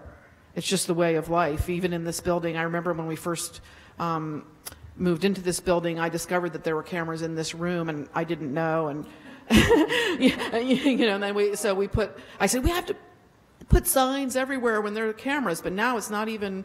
People don't blink an eye, and they kind of assume that cameras are going to be everywhere. So I do. I don't want a surveillance state, but I think the benefits of reducing speeding and just outweighs those concerns for me, at least.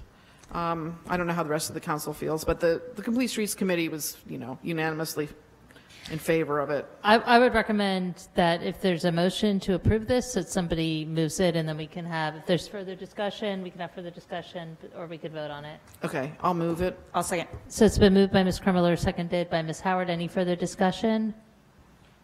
All right, we'll start with a voice call, and then if it's not clear, we'll do roll call. So all in favor? Aye. Aye. Any opposed? Yes. Nay. Okay. So it passes on a vote of 5-1 with Mr. Cohen voting against. And is there a motion to adjourn? So moved. Second. I want to discuss this. All in favor? Aye.